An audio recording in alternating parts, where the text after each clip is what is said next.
Sign theta into cos theta कभी भी आता है तो लगा लो करीब करीब साइन ऑफ 2 थीटा अपॉन। अब इसमें पहला थोड़ा सा दिमाग क्या लगाना था कि भाई अगर 4 कॉस स्क्वायर माइनस 1 लिखा हुआ है, 100% ने मुझे 200% खरा उतरना है और जो आपकी जो आशाएं हैं मेरे से, उन आशाओं के बियॉन्ड जाके मुझे काम करना है। बट ट्रिग्नोमेट्री का जो स्कोरिंग वाला पोर्शन है, जहां पे आज का लेक्चर खत्म होने के साथ साथ उन सारी समस्याओं का समाधान हो जाएगा। Hello, Bacha Party. So once again, a very warm welcome to all of you, and I hope that you guys are doing absolutely fantastic. कैसे हो भाई सभी लोग? तो भाई आज फाइनली ट्रिग्नोमेट्री का अपना चौथा लेक्चर आप लोगों के लिए मैं लेके आया हूँ और आज इस चौथे वाले लेक्चर में पूरी ट्रिग्नोमेट्री आपकी जेईई मेन जे एडवांस के लेवल पे खत्म हो जाएगी। और जो आपको मैंने पहले लेक्चर में प्रॉमिस किया था कि इस टॉपिक की वजह से मैथ्स के दूसरे टॉपिक में जो समस्याएं आती हैं, वो सारी समस्याएं आज का लेक्चर खत्म होने का के साथ साथ उन सारी समस्याओं का समाधान हो जाएगा। अच्छा, क्लास को शुरू करने के पहले थोड़ा सा भाई सबसे जो बेसिक बात ये है कि चैनल पे सब लोग सब्सक्राइब रहना। ट्रिग्नोमेट्री आज खत्म हो रहा है। ट्रिग्नोमेट्री के बाद में हम लोग अगला टॉपिक क्वाड्रेटिक इक्वेशन बहुत ही जल्दी शुरू करने वाले, नेक्स्ट वीक में ही रादर शुरू होने वाला है। तो ऐसे मैथ्स के पूरे चैप्टर को मैं ऐसे लेक्चर वाइज में आपके लिए तोड़ तोड़ के मैं ला रहा हूँ और चीजों को मैं इस हिसाब से ला रहा हूँ कि अगर कोई बच्चा चाहे फर्स्ट टाइम पढ़ रहा हो या फिर कोई बच्चा ऑलरेडी किसी कोचिंग में पढ़ रहा हो, तो दोनों टाइप के बच्चों को फायदा मिले। बात समझे? तो चैनल पे सब्सक्राइब रहना बहुत जरूरी है। बिना किसी डिले के साथ बच्चों आज की क्लास को हम लोग शुरू करते हैं। तो लास्ट क्लास में जो हमने कंसेप्ट किया था उस पे एक छोटा सा सवाल लगाते हैं, फिर उसके बाद में हम लोग कुछ नया करेंगे। अब ये जेईई मेन 2026 का है, वो बहुत ही इजी सवाल है और जैन वाले अटेम्प्ट में आया था, उसके बाद में आने वाले शिफ्ट में इसी सवाल का दूसरा वर्जन आया था, जो कि आज की क्लास में हम कुछ एक और कंसेप्ट को कवर करके करने वाले हैं। तो ये इजी था, 21 जैन का क्वेश्चन था और आई थिंक 2 या 3 दिन बाद एक और क्वेश्चन बिल्कुल सिमिलर आया था, जो इतना इजी नहीं था, उसमें 2 कंसेप्ट लग रहे थे। तो वो दूसरा वाला कंसेप्ट भी आज की क्लास में हम लोग कवर करने वाले हैं, तो ऐसा कोई दिक्कत वाली बात नहीं है। और आज का क्लास जो ऐसा है कि ऐसा ये पोर्शन है जेईई का, जिससे मतलब जेईई वाला सबसे ज्यादा सवाल बनाने की कोशिश करता है, समझे ना? और अगर आज का लेक्चर तुमने ढंग से समझ लिया तो समझ लो जो जेईई में ट्रिग्नोमेट्री का जो स्कोरिंग वाला पोर्शन होता है, कुछ तो ऐसे सवाल आते हैं जो करने लायक ही नहीं होते, खैर वो हर टॉपिक में ऐसे सवाल आते हैं, बट ट्रिग्नोमेट्री का जो स्कोरिंग वाला पोर्शन है जहां पे आपको करना ही क्वेश्चन चाहिए, वो सारा पोर्शन जो है आज की क्लास में बच्चा कवर होने वाला है। अब जैसे इसमें मैंने आपको लास्ट क्लास में कंसेप्ट बताया था, इसकी वैल्यू हमें बतानी है। ये कॉसेक और सेक के फॉर्म में है, मैंने आपको साइन और कॉस के फॉर्म में बताया था, तो कोई बड़ी बात नहीं सर, साइन और कॉस में कन्वर्ट कर लेते हैं। तो कॉसेक ऑफ 10 की जगह बच्चों हम लोगों ने लिखा 1 अपॉन साइन ऑफ 10 डिग्री लिख दिया, minus √3 times sake of 10 degree की जगह हमने लिख दिया कॉस ऑफ 10 डिग्री। एलसीएम ले लोगे, एलसीएम लेने पे नीचे बेटा आपका क्या आएगा, नीचे आपका आएगा sine of 10 degree into cos of 10 degree आएगा। और ये दिख रहा है लास्ट वाली क्लास का सवाल बन गया, ऊपर बन गया cos of 10 minus √3 into sine of 10 बन गया। अब बेटा ये a sin x plus b cos x का फॉर्मेट है। लास्ट क्लास के एंडिंग में ही बताया था कि under root of a square plus b square से तुम्हें डिवाइड मल्टीप्लाई करना होता है। यहाँ पे a की जगह 1 है, b की जगह माइनस √3 है, under root of a square plus b square 2 के बराबर हो गया। तो न्यूमरेटर में आप 2 से डिवाइड एंड 2 से मल्टीप्लाई कर दो, तो एक 2 बेटा आपने यहाँ पे लिख दिया और अंदर हम लोग हाफ से मल्टीप्लाई कर दे, तो ये बनेगा half times cos of 10 minus में बनेगा √3 अपॉन 2 टाइम्स साइन ऑफ 10। अच्छा, नीचे वाले का क्या करोगे बच्चों? नीचे sine theta into cos theta क्या होता है मैं बताऊं?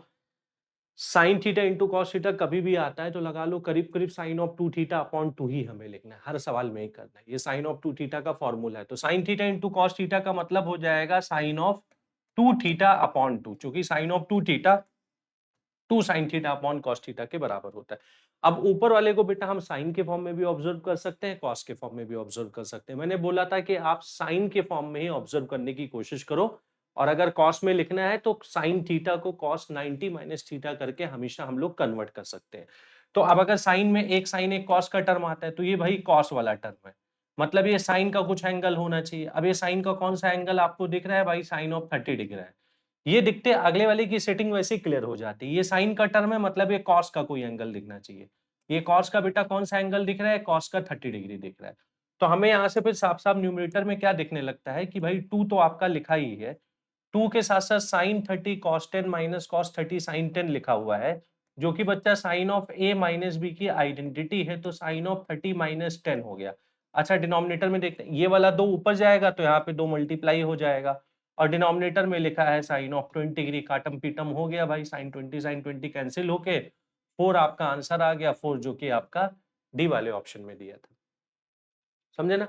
तो ये मतलब बहुत कॉमन सा सवाल है, कभी भी यहाँ पे 10 लिखेंगे, कभी 20 लिखेंगे, और ये जेईई मेन एडवांस में मतलब कम से कम जो मुझे याद है कम से कम 30 सालों से तो मैं इसको देख रहा हूँ, इसी टाइप की चीजों को। और इसमें उनकी सोच क्या रहती है, अच्छा नीचे sine theta into cos theta आ गया, बच्चे को ये पता होना चाहिए साइन ऑफ 2 थीटा अपॉन 2। ऊपर उनकी सोच क्या रहती है कि a sine x plus B cos x का फॉर्मेट आ गया, बच्चे को इसको मैनिपुलेट करना आना चाहिए, ठीक है ना? चलो भाई, फॉर्मूलों में करीब करीब ये लास्ट फॉर्मूला आपका आता है जो बेसिक फॉर्मूले होते हैं। साइन ऑफ 3 थीटा का formula 3 sine theta minus 4 sine cube theta, cos of 3 theta का formula 4 cos cube theta minus 3 cos theta, tan of 3 theta का formula 3 tan theta minus tan cube theta upon 1 minus 3 tan square theta. हमने 2 theta वाले फॉर्मूले सारे के सारे last class में cover कर लिए थे, यहाँ पे 3 थीटा से शुरू करते हैं। देख बेटा, tan ऑफ 3 थीटा का फॉर्मूला बहुत ही कम यूज होता है, टू बी वेरी ऑनेस्ट, ठीक है ना? मेन साइन ऑफ 3 थीटा और कॉस ऑफ 3 थीटा सबसे ज्यादा यूज होता है, और इसमें बच्चों को कंफ्यूजन भी रहता है। मतलब बच्चों को फॉर्मेट याद रहता है कि एक 3 साइन थीटा का टर्म आएगा या फिर 3 कॉस थीटा का टर्म आएगा, और एक 4 साइन क्यूब थीटा या 4 कॉस क्यूब थीटा का टर्म आएगा, बट वो प्लस माइनस की गलती बच्चा करता है। तो इस प्लस माइनस की गलती आप ना करो, इसके लिए मैं आपको एक छोटा सा शॉर्टकट बता देता हूँ। शॉर्टकट क्या है, जैसे मान लो कभी भी ये फॉर्मूला लिखा कॉस वाला, तो इसमें हमेशा थीटा इज इक्वल टू 0 डाल के चेक कर लो आप। भाई एलएचएस में 0 डालोगे, कॉस ऑफ 0 आपका 1 हो जाएगा, ये भी आपका 4 बनेगा, ये -3 बनेगा, 1 बराबर 1, बिल्कुल सही लिखा है। मतलब अगर एग्जाम में हमें कंफ्यूजन अगर गलती से हो जाए कि ऐसा तो नहीं कि cos of 3 theta 3 cos theta minus 4 cos cube theta के बराबर था, तो ये थीटा इज इक्वल टू 0 वाला चेक करके हम अपने कंफ्यूजन को दूर कर सकते हैं। साइन वाले केस में बेटा 0 डालने से कुछ नहीं होगा, क्योंकि 0 डालने पे तो मैच कर ही रहा है। इसमें थीटा की जगह क्या डाल लो, थीटा की जगह आप पाई/2 डाल लो, जो इजी एंगल डालो, पाई/2 डाल लो। ये बेटा बनेगा साइन ऑफ 270, साइन 270 -1 होता है, +1 नहीं होता है, साइन 90 +1 होता है, साइन 270 -1 होता है, तो ये -1 बन गया। और क्या ये 3 - 4 के बराबर? बिल्कुल सर, ये 3 - 4 के बराबर है। तो वो 3 साइन थीटा का एक टर्म आता है, 4 साइन क्यूब थीटा का एक टर्म आता है, ये याद होता है, कंफ्यूजन थोड़ा सा अलग लेवल पे होता है, तो ये कंफ्यूजन का समाधान। बात समझे? अब इसमें भी छोटे मोटे सवालों को लगाते हैं, जैसे 2 बेसिक लेवल के सवाल लिखे हैं, डायरेक्ट बिल्कुल फॉर्मूला बेस्ड है, जिससे कि आपको फॉर्मूला थोड़ा थोड़ा याद हो जाए। तो सबसे पहले बेटा मैं पहले वाले सवाल की बात करता हूँ। भाई अब ये साइन क्यूब थीटा है, और यहाँ पे साइन थीटा लिखा है, सेम एंगल लिखा है, और क्यूब और लीनियर लिखा है, मतलब समझ में आ जाता है 3 थीटा का फॉर्मूला है। बेटा 3 थीटा के फॉर्मूले में देखो ना, क्यूब के साथ पावर 1 आता था, तो क्यूब से के साथ पावर 1 आने का मतलब है, और नंबर 4 और 3 है, आने का मतलब है इस 3 थीटा की कुछ कुछ कहानी चल रही है। तो इस कहानी को अगर हम यहाँ पे देखते हैं, पहले वाले सवाल में बेटा मान लो अगर हमने 2 को कॉमन ले लिया, तो आपका ये बनेगा 4s क्यूब, यस और नो, 4s क्यूब माइनस में आपका बनेगा 3s बनेगा। अब बताओ ये क्या लिखा हुआ है, sine 3 theta 3 sine theta minus 4 sine cube theta होता था, यस और नो? तो मतलब यहाँ पे ये आपका sine of 3 theta with negative sine बनेगा बेटा।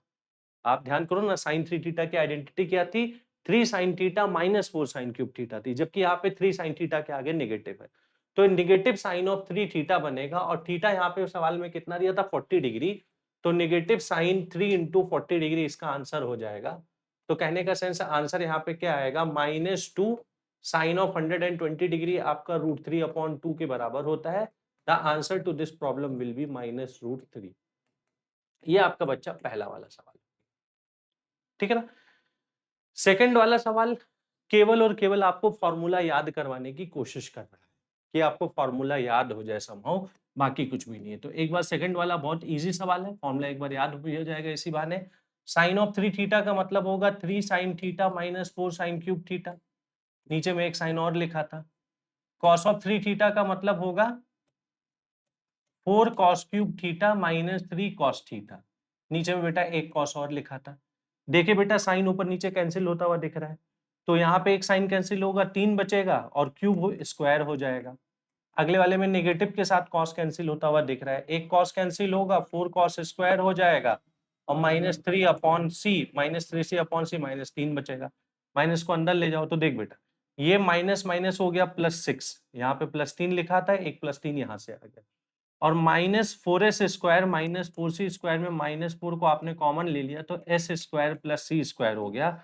मतलब sine square theta plus cos square theta हमेशा 1 होता है, लिहाजा इसका आंसर 2 आ गया, इसकी जगह 1 डाल दिया।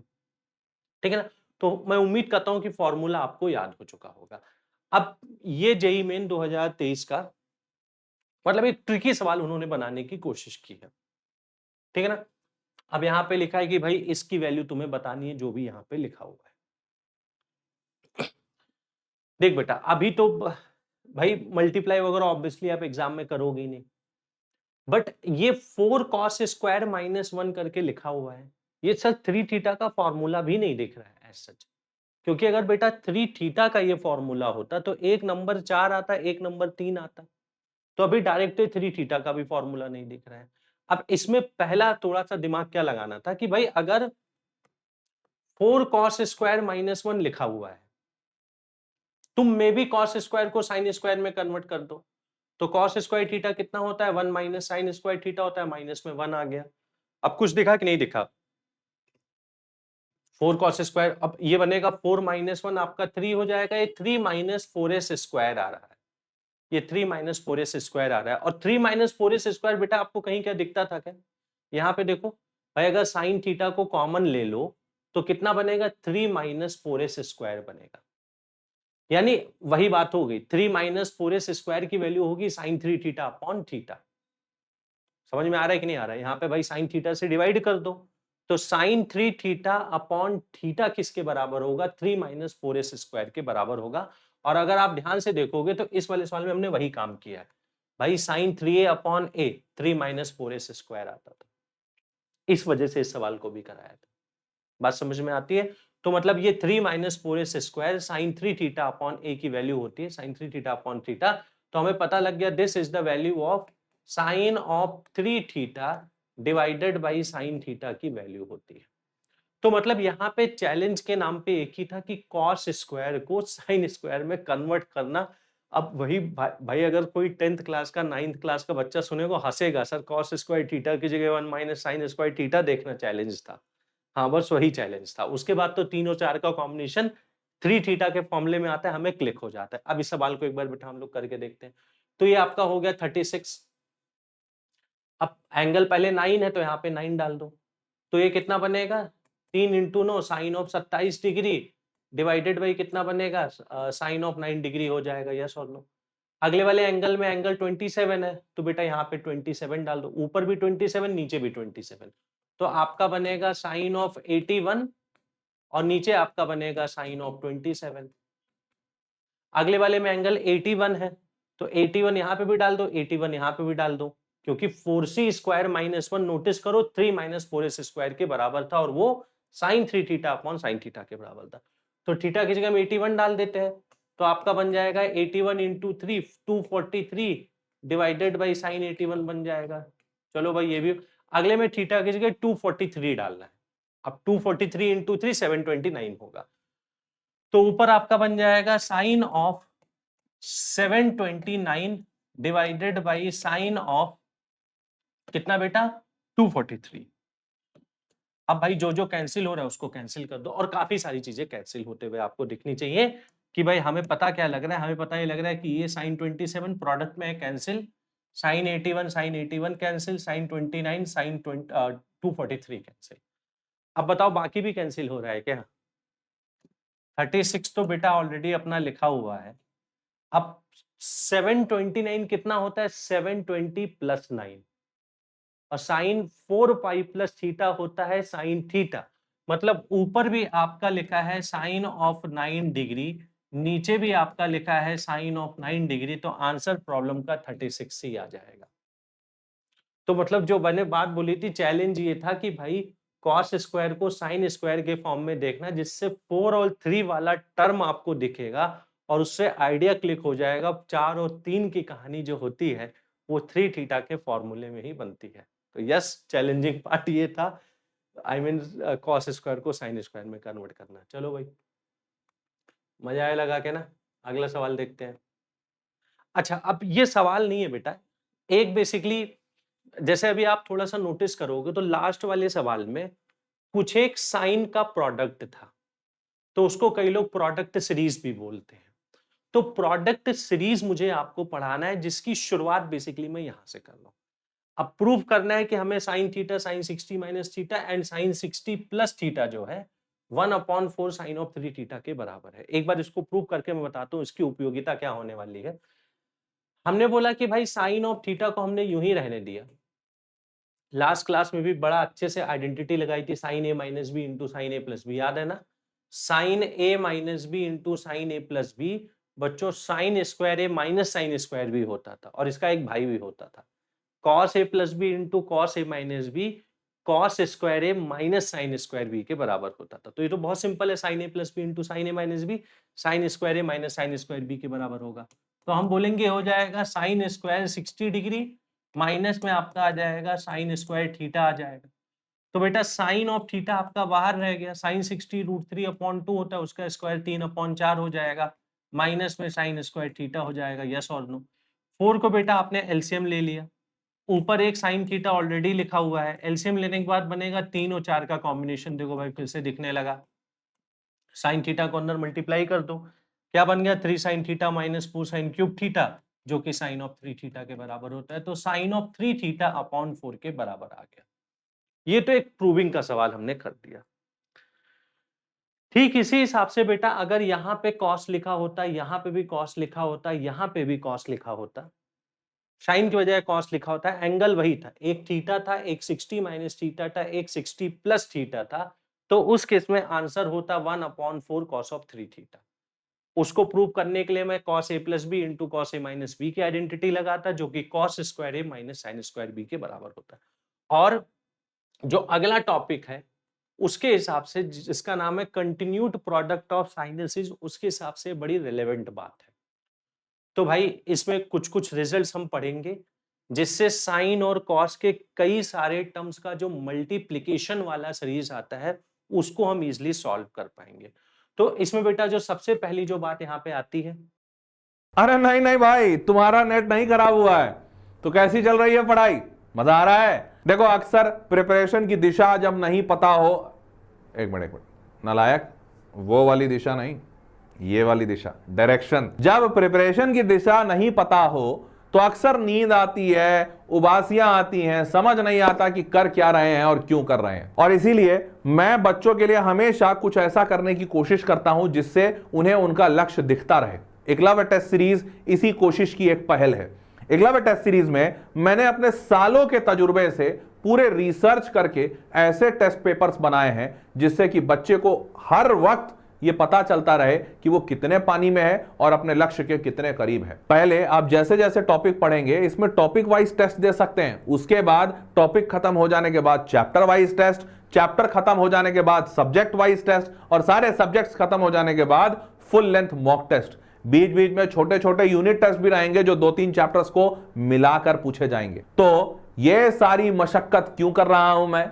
इसलिए कर रहा हूं भाई कि आपकी दिशा सही रहे, वो वाली नहीं ये वाली। और इस दिशा में आपको हर वक्त ये पता चलता रहे कि आपकी तैयारी सही हो रही है या नहीं और किस दिशा में आपको और मेहनत करने की जरूरत है। क्योंकि इस टेस्ट सीरीज में आपको बड़े डिटेल्ड रिपोर्ट्स मिलते हैं कि आप कहां कमजोर हैं, कहां मेहनत और करनी है और ऐसे ही हजारों चीजें जिससे कि आप अपने आप को बेहतर बना पाएंगे। तो भाई एकलव्य टेस्ट सीरीज लगाते चलिए और हरि के गुण नहीं हर्ष बाबा के गुण गाते चलिए। हाँ जी, चलिए आगे बढ़ते हैं। तो इसमें बेटा जो सबसे पहली जो बात यहाँ पे आती है, जो भी हमने प्रूव किया कि भाई, और तुम्हें ध्यान क्या रखना है ये भी देखना, अगर एक एंगल साइन थीटा लिखा है और एक साइन में मान लो आपका लिखा है 60 प्लस थीटा और एक मान लो आपका साइन में बेटा लिखा है 60 माइनस थीटा, तो इसकी वैल्यू किसके बराबर होती है? इसकी वैल्यू होती है 1/4 साइन ऑफ 3 थीटा। समझे ना? अब दूसरा फॉर्मूला क्या बनता है? साइन के जाए कॉस हो जाए, तो अगर आपका एक एंगल थीटा लिखा है कॉस का, और फिर कॉस का ही मान लो एक चीज आपका लिखा है 60 प्लस थीटा, और एक कॉस का ही मान लो आपका लिखा है 60 माइनस थीटा, तो इसकी वैल्यू बेटा होती है 1/4 कॉस ऑफ 3 थीटा के बराबर होती है। एग्जाम में कई बार टैन पूछ लेते हैं और बच्चा गलती कर देता है, मतलब ये सिली मिस्टेक है। सुनना, अब एक बात बताना बेटा, पहले को दूसरे से डिवाइड करो, तो पहला term sine upon cos tan theta आ गया, sine 60 plus theta upon cos 60 plus theta, मतलब वो आपका हो जाएगा tan ऑफ 60 प्लस थीटा आ गया। बिल्कुल सही बात है सर, यस और नो? फिर से डिवाइड करो, sine 60 minus theta upon cos 60 minus theta will be equal to tan of 60 minus theta आ गया। राइट हैंड साइड का डिवीजन क्या बन रहा है? 1/4 बेटा कैंसिल हो जाएगा, आपका sine 3 theta upon cos of 3 theta tan of 3 theta आएगा। बात समझ रहे हो ना भाई? बच्चा गलती से इसमें 1/4 डाल देता है, और सवाल इसके बहुत एग्जाम में आते, ऐसा नहीं कि अभी आना शुरू हुआ है 2025-26, मतलब जेई का जो इतिहास ना, पूरे इतिहास में उनका ये 3 चीजें उनकी बड़ी फेवरेट थी। अब इनफैक्ट बोर्ड वालों की भी बड़ी फेवरेट थी, और जेई में भी मॉरलेस वही सारे क्वेश्चंस आते हैं, घूम घुमा के थोड़ा सा कई बार डेटा मुश्किल कर देगा, और आज की डेट में ऐसे बहुत सारे क्वेश्चंस हम लोग लगाने वाले। पहले मैं कुछ एक बेसिक क्वेश्चन एग्जांपल में लिखता हूँ। अब जैसे सवाल कैसे बनाता है एग्जामिनर, मान लो इसी में थीटा किसी को उसने 10 डाल दिया, तो भाई एक आपका बन जाएगा साइन ऑफ 10 डिग्री, एक बनेगा साइन 60 माइनस 10, साइन 60 माइनस 10 मतलब साइन 50 आ जाएगा, एक बनेगा साइन 60 प्लस 10 मतलब 70 आ जाएगा। अब बताओ इसकी वैल्यू क्या होगी? यहाँ पे भी थीटा की जगह 10 डाल दो, तो ये साइन ऑफ 30 डिग्री हो जाएगा।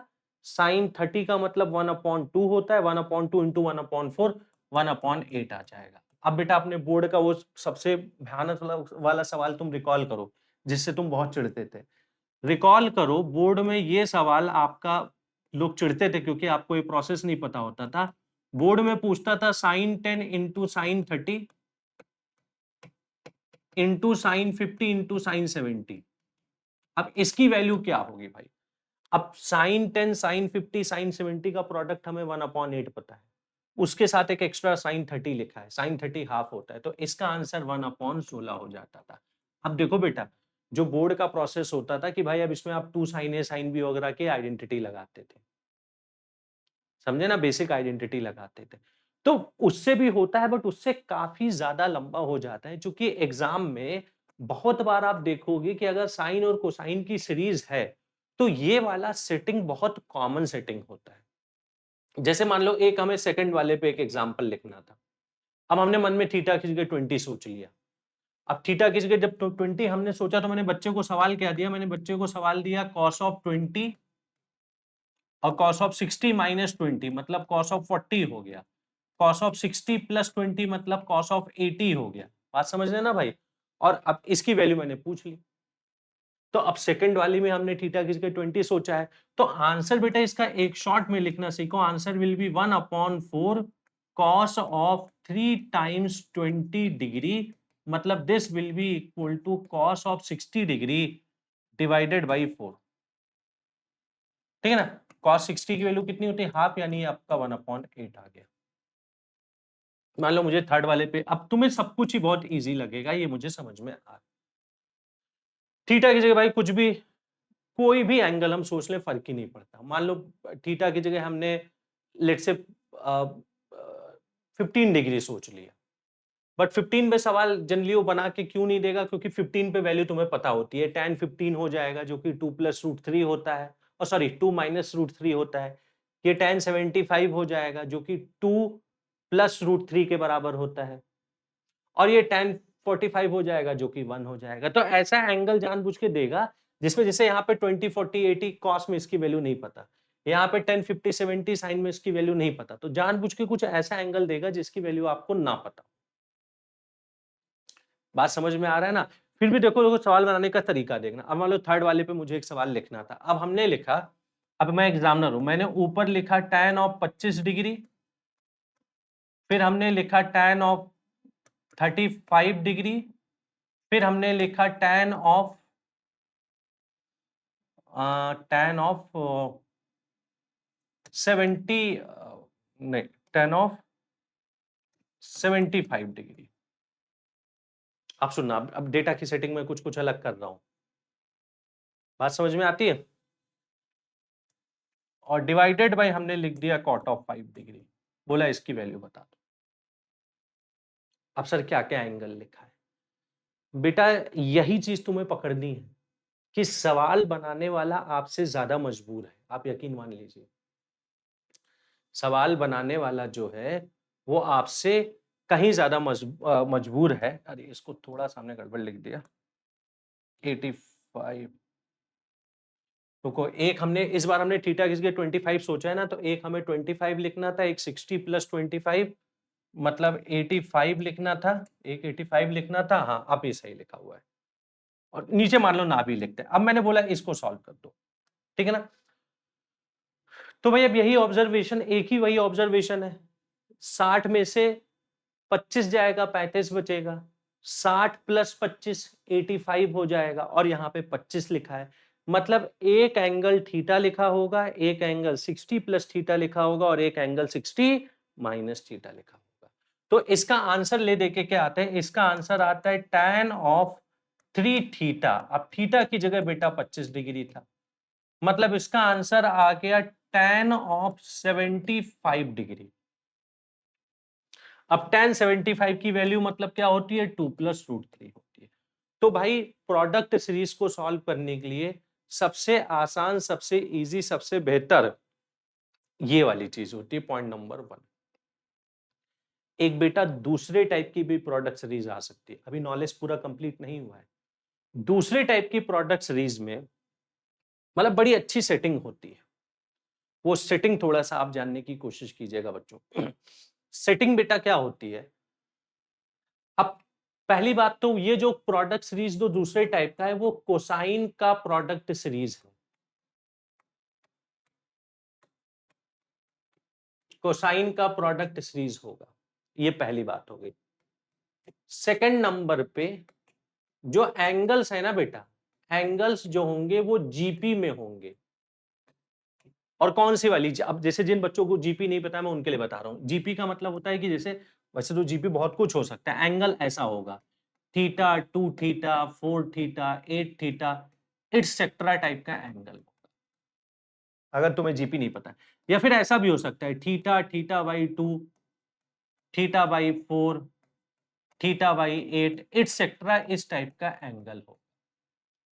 तो कोसाइन का प्रोडक्ट सीरीज होगा, एंगल जीपी में होंगे। जिनको जीपी का आइडिया उनको मैं बता दूं कि भाई जैसे इस वाली जीपी में 2 से मल्टीप्लाई कर करके आगे जा रहे हो, इस वाली जीपी में 2 से डिवाइड कर करके आगे जा रहे हो, तो इसी टाइप का एंगल होगा हमेशा। तो उसके लिए अपना एक बेटा छोटा सा फॉर्मूला होता है, उस फॉर्मूले को हम समझने की एक बार कोशिश करते हैं। फॉर्मूला, अरे भाई ये क्या हो गया, कहाँ चला गया सब यार। अच्छा मेरे हाथ में आ गया था, और रुको रुको रुको, इसको थोड़ा नीचे कर दे, हल्का सा इसका अलाइनमेंट ना गड़बड़ हो जाए। चलो भाई ये होगा। अब बेटा फॉर्मूले पे थोड़ा सा ध्यान देखना, होता आसान है, बच्चा फालतू में कंफ्यूज करता है। जैसे मान लो आपका ऐसा लिखा है cos ऑफ थीटा, अब अगला cos ऑफ 2 थीटा लिखा हुआ है, उसके अगला cos ऑफ 4 थीटा लिखा हुआ है, और ऐसे मान लो टोटल n टर्म्स थे। टोटल कितने n टर्म्स थे, अभी जैसे मैंने 3 टर्म्स को लिखा है। अब जो nth वाला टर्म कई बार लिखा होगा, कई बार नहीं लिखा होगा। मान लो जो लास्ट वाला टर्म आपका था cos ऑफ 2 की power n-1 into theta. Sir हमें कैसे पता लगेगा यहाँ पे n टर्म्स है, उसका जवाब सुनो। पहले वाले टर्म में थीटा का कॉफिशिएंट 2 की पावर 0 है, सेकंड वाले टर्म में थीटा का कॉफिशिएंट 2 की पावर 1 है, थर्ड वाले टर्म में थीटा का कॉफिशिएंट 2 की पावर 2 है, लास्ट वाले टर्म में थीटा का कॉफिशिएंट 2 की पावर n-1 है। तो 2 की पावर कितने से शुरू हुआ था, 0 से शुरू हुआ था। तो 2 की पावर 0 से शुरू हुआ और 2 की पावर n-1 तक जा रहा है, तो 0 से लेकर के n-1 के बीच में बच्चा कितने नंबर्स होते हैं? n नंबर्स होते हैं ना। मैंने आपसे बोला 1 से 10 के बीच में कितना नंबर है? 1 और 10 को मिला के, आप बोलोगे 10 नंबर है। मैंने आपसे बोला 0 से 10 के बीच में कितना नंबर है? 0 10 को, तो आप बोलोगे 11 नंबर है। तो यहाँ पे नोटिस करने वाली बात ये है कि जो नंबर ऑफ टर्म्स हैं वो n के बराबर है। अब बेटा देख, इसमें तुम्हें ध्यान क्या रखना है? ध्यान ये रखना है कि इसका एक डायरेक्ट फॉर्मूला होता है। डायरेक्ट फॉर्मूला क्या होता है? सबसे पहले देखो, नीचे में आपने लिखा 2 की पावर n साइन ऑफ सबसे छोटा एंगल।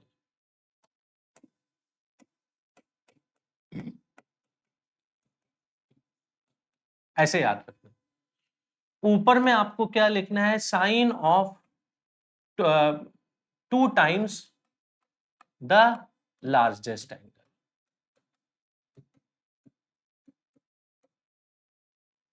समझे ना?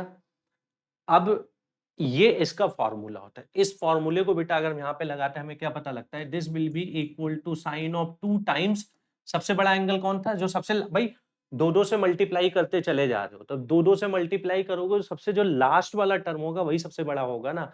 तो सबसे बड़ा तो हमें पता है 2 टाइम्स 2 की power n-1 into theta. Division में आपको लिखना है 2 की पावर n।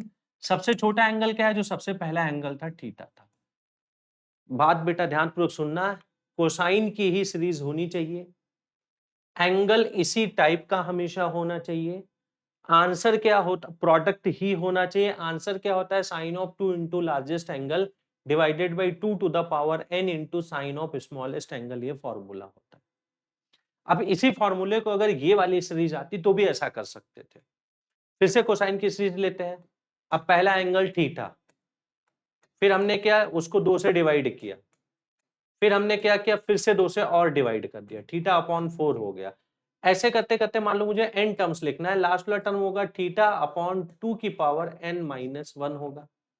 भाई पहले वाले टर्म में थीटा अपॉन 2 की पावर 0 था, लास्ट वाले टर्म में थीटा अपॉन 2 की पावर n-1 हो गया, तो 0 से n-1 के बीच में टोटल n नंबर्स आ गए। अब इसका आंसर बच्चों मैं आपको, जैसा कि मैंने अभी आपको याद करवाया है, ऊपर लिखना है sine of 2 times the largest angle. अब लार्जेस्ट एंगल कौन सा होगा? अब यहाँ पे जो बेटा पहला एंगल है वो लार्जेस्ट एंगल होगा। भाई 2 से आप डिवाइड करते चले जा रहे हो, तो 2 से डिवाइड करने का मतलब एंगल छोटे होते चले जा रहे हैं ना। मतलब जो शुरुआत में था वो सबसे बड़ा था, आपके पास 10 रुपया था, 2 से डिवाइड किया 5 रुपया बचा, 2 से डिवाइड किया 2.5 रुपया बचा। तो मैक्सिमम कितना था? जो शुरुआत में इनिशियल था वही सबसे मैक्सिमम था। तो आंसर क्या होगा? Sign of 2 theta. टर्म्स की संख्या फिर से n के बराबर है, 2 की पावर n हो जाएगा।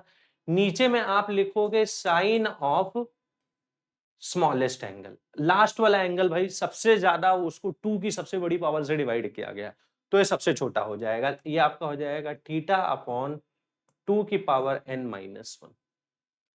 एग्जाम में सवाल आएगा तो या तो बेटा इन फॉर्मूलों पे बेस्ड आएगा या फिर इन फॉर्मूलों पे बेस्ड आएगा, इसके अलावा कुछ नहीं हो सकता किसी भी कीमत पे। बस, या फिर भाई आज की क्लास में जो एक हमने एक सीरीज का सवाल किया था, वो जो 3 थीटा में कन्वर्ट कर लिया था। लास्ट वाली क्लास को भी, सेकंड लास्ट क्लास को भी देखोगे तो उसमें 2 साइन का प्रोडक्ट, 2 कॉस का प्रोडक्ट, हम लोग बहुत कुछ करते थे। बट वो सब जो क्वेश्चंस हैं वो 2 साइन ए साइन बी के फॉर्मूले पे आधारित है, बेसिक फॉर्मूलों पे आधारित है। बट जो एक्चुअल जो प्रोडक्ट सीरीज का सवाल है वो कभी भी अगर बनना है तो या तो इनसे होगा या तो इनसे होगा। नोटिस करने वाली बात बेटा यहाँ पे एक ही है, ये केवल कोसाइन के प्रोडक्ट सीरीज का होता है, साइन के प्रोडक्ट सीरीज में ऐसा कोई फॉर्मूला नहीं होता। टैन की प्रोडक्ट सीरीज में इस टाइप का कोई फॉर्मूला नहीं होता। तो this formula is only and only for the cosine product series, पहली बात। सेकंड नंबर, ऐसा नहीं एंगल कुछ भी हो जाए, एंगल जीपी में होना चाहिए, बट यही वाली जीपी चाहिए, या तो डबल डबल होता चला जाए या तो आधा आधा होता चला जाए। अगर एंगल मान लो ट्रिपल ट्रिपल होता चला गया तो ये सब कुछ वैलिड नहीं होगा। तो ऐसा नहीं एंगल जीपी में सर कोई भी जीपी ले ले, एंगल 10 गुना होता चला जा रहा है, नहीं वैलिड है। एंगल भाई डबल डबल हो या फिर हाफ हाफ हो जाए, ये बेसिकली दोनों जीपी मॉरलेस सेम होती है। कोई जीपी को शुरुआत से देखते हो तो 2 से मल्टीप्लाई हो रहा है, पीछे से देखना शुरू कर दो तो सारे टर्म 2 से डिवाइड हो रहे हैं, अगर आपको जीपी की समझ है तो। और केवल कोसाइन के केस में ही ये फॉर्मूला होता है। बात समझ में आती है? अब इसके बेटा हम लोग थोड़े बहुत एप्लीकेशंस को करते हैं। तो भाई ये वाली चीज हो गई और ये वाली चीज हो गई। ये दोनों बेटा हैंड इन हैंड हमेशा एग्जाम में आपका जाता है प्रोडक्ट सीरीज को सॉल्व करने के लिए। क्वेश्चंस की एक बार नजर मारते हैं भाई। अब जैसे ये क्वेश्चन आया जेईई मेन 2026 का क्वेश्चन है, बेहद साधारण क्वेश्चन बना दिया भाई ये तो 2026 में।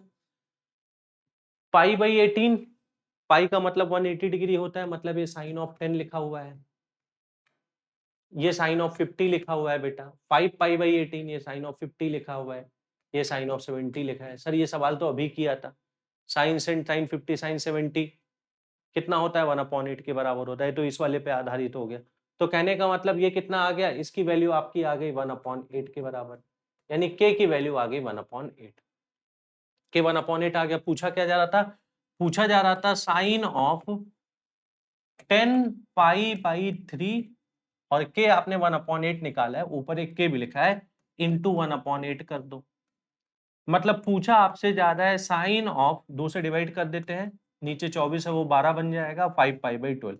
मतलब पूछा आपसे जा रहा है साइन ऑफ 75 की वैल्यू बता दो। साइन ऑफ 75 तो हमने आपको लेक्चर 1 में रटवा दिया था, √3 + 1/2 √2। साइन 75 को बेटा हम लोग लिखते हैं, अगर √2 से ऊपर नीचे मल्टीप्लाई कर दें, इसी चीज को हम लिखते थे √6 + √2 डिवाइडेड बाई 4। ठीक है, तो कितना सिंपल था, बहुत ही साधारण हो गया। आगे बढ़ा जाए। अब ये सवाल देखते हैं, पाई बाई 33। अब पाई बाई 18 तो बड़ा अच्छा एंगल था, पाई बाई 33 तो भाई 180 को 33 से डिवाइड करोगे, अच्छा तो बिल्कुल नहीं आने वाला है, तो वहां पे 180/33 तुम्हें कुछ नहीं देगा।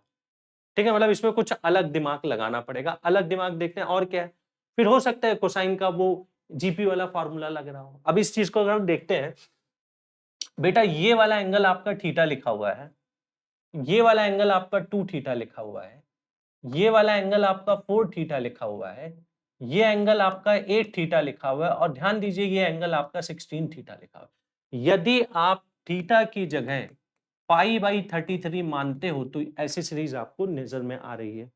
अब ऐसी सीरीज का आंसर थीटा के फॉर्म में लिखो, समझे ना, लास्ट में थीटा को तोड़ तोड़ ताड़ के देख लेंगे क्या बन रहा है। बीच बीच में ऐसा नहीं कि पाई/33 लेके कैलकुलेशन किए जा रहे हो। तो बेटा फॉर्मूला क्या होता था, फॉर्मूला ये होता था, एक भाई 96 आगे लिखा तो पहले मैंने 96 को आगे लिख दिया, बाद में मिस ना कर जाऊं ना। 2 to the power number of terms, कितने टर्म्स हैं, 1 2 3 4 5, 2 टू द पावर 5 लिखना पड़ेगा, यस और नो। साइन लिखना है, इसको कॉस मत लिखना, कोसाइन की प्रोडक्ट सीरीज होनी चाहिए, ऊपर नीचे दोनों साइन होता है। साइन ऑफ सबसे छोटा एंगल, सबसे छोटा एंगल हमें पता है थीटा के बराबर था। ऊपर हमें लिखना है साइन ऑफ सबसे बड़े एंगल का डबल, 16 थीटा का डबल कितना हो जाएगा, 32 थीटा हो जाएगा। ये सर आंसर आना चाहिए। ये तो सर 96/32 3 के बराबर बन गया। क्या 32 थीटा और थीटा में कोई रिलेशन है, 32 थीटा और थीटा में कोई रिलेशन है। अब देखो ऐसे सॉल्व करते हो रिलेशन कितना अच्छा दिखता है भाई। 33 थीटा 33 थीटा आपका पाई के बराबर है, तो बताइए 32 थीटा किसके बराबर होगा, 32 थीटा किसके, दोनों साइड में थीटा घटा दो, that will be equal to pi minus theta. तो भाई साहब यहाँ पे जो 32 थीटा था उसकी जगह मैं 180 माइनस थीटा डाल सकता था। Sine 180 minus theta sine theta के बराबर होता है, मतलब ये तो सर डायरेक्ट ही कैंसिल हो गया। आंसर आपका कितना आ गया, 3 आ गया, 3 लगा के आगे बढ़े। So this was the problem of JEE main 2023। और भी थोड़ा सा देखते हैं, ये सवाल आ गया, ये 2026 का याद है, 21 जनवरी वाला सवाल कराया था, 24 जनवरी को उससे थोड़ा सा बेहतर बनाने की कोशिश की। नीचे में एक सवाल चल रहा है, ऊपर में एक सवाल चल रहा है, यही कहानी है ना भाई। और ये √3 cosec 20 माइनस sec 20 का मैनिपुलेशन, इसी के सिमिलर एक मैनिपुलेशन से आज की क्लास की हमने शुरुआत की थी, या फिर लास्ट क्लास का अंत भी यहाँ पे किया था। तो यहाँ पे सबसे पहले बेटा मैं न्यूमरेटर को देख लेता हूँ भाई, क्योंकि एक्चुअल में दो सवालों को एक ही में लिख दिया गया, बाकी कुछ नहीं है। तो √3 cosec 20, cosec 20 का मतलब होता है 1/sin 20, माइनस में sec 20 का मतलब होता है बेटा 1/cos of 20, यहाँ पे बच्चा एलसीएम कितना आ जाएगा, यहाँ पे एलसीएम आपका आ जाएगा sine of 20 degree into cos of 20 degree आपका एलसीएम आ जाएगा। थोड़ा सा मल्टीप्लाई वगैरह कर लेते हैं, तो √3 आपका ये बनेगा कॉस ऑफ 20 डिग्री माइनस में साइन ऑफ 20 डिग्री बनेगा। अब प्रोसेस मल्टीपल टाइम बता चुका हूँ। इसका प्रोसेस क्या होता है, sine theta into cos theta की जगह लिखते हो sine of 2 theta upon 2। Sine 2 theta की आइडेंटिटी है भाई। तो ये आपका हो जाएगा साइन ऑफ 40 डिग्री अपॉन 2 हो जाएगा। यहाँ पे 2 से मल्टीप्लाई 2 से डिवाइड करोगे तो 2 बाहर आ गया और ये बनेगा √3 into cos of 20 degree minus half times sign of 20 degree बन जाएगा बच्चा। ठीक है, ये वाला 2 ऊपर आ गया, 4 हो गया और नीचे आपका बचा साइन ऑफ 40। ऊपर भी क्या साइन ऑफ 40 लिखा हुआ है, खुद देख लो भाई। ये कॉस है, मतलब इसको साइन के एंगल के फॉर्म में ऑब्जर्व करना है। ये साइन का 60 डिग्री लिखा हुआ है, हाँ या ना? तो साइन 60 कॉस 20 और ये कॉस 60 लिखा हुआ है, minus cos 60 sine 20। Sine A minus B आपका बन गया sine 60 cos 20 minus cos 60 sine 20। तो sine of 60 minus 20 sine of 40 बन गया। तो बेटा कई बार ये न्यूमरेटर वाला सवाल अलग से भी जेई में पूछा जा चुका है, बट न्यूमरेटर की वैल्यू 4 है। डिनोमिनेटर, अब देखो बेटा न्यूमरेटर की वैल्यू 4 है। डिनोमिनेटर को दो तरीके से कर सकते हैं। पहला 60 प्लस थीटा 60 माइनस थीटा वाले फंडे में भी आई थिंक यही सवाल लिखा था, अगर ध्यानपूर्वक देखोगे। कहां गया भाई वो, अभी देख लो। cos 20 40 80 की वैल्यू 1/8 के बराबर आती है, यस और नो?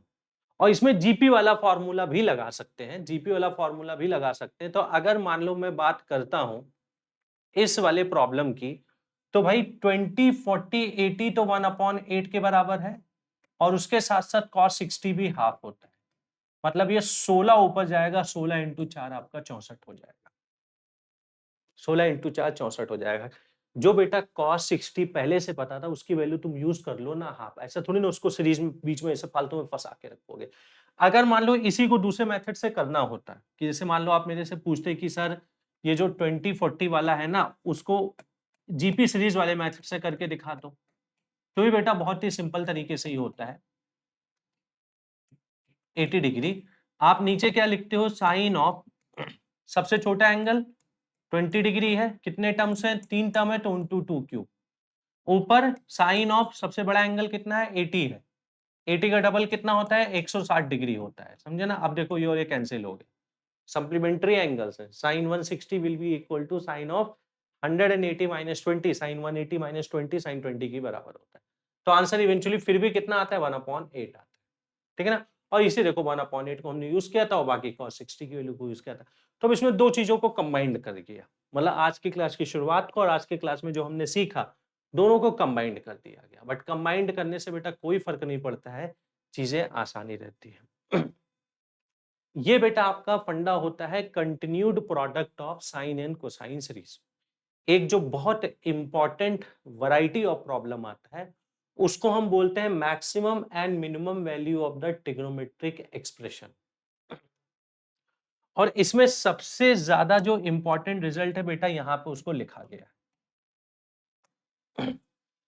भाई जो साइन और कॉस का जो लीनियर एक्सप्रेशन आता था, जैसे आप लोग थोड़ा सा अगर रिकॉल करने की कोशिश करो, जैसे मान लो अगर एक आ गया y is equal to a sine theta plus में आ गया b कॉस थीटा। अब इसको मैंने आपको मैनिपुलेट करना सिखाया, उस पे डायरेक्ट जेई में सवाल भी आ रहे हैं वो भी करते हैं, बट उस मैनिपुलेशन से ही इस वाले रिजल्ट को डिराइव किया जाता है। एक बार हम समझने की कोशिश करते हैं कैसे।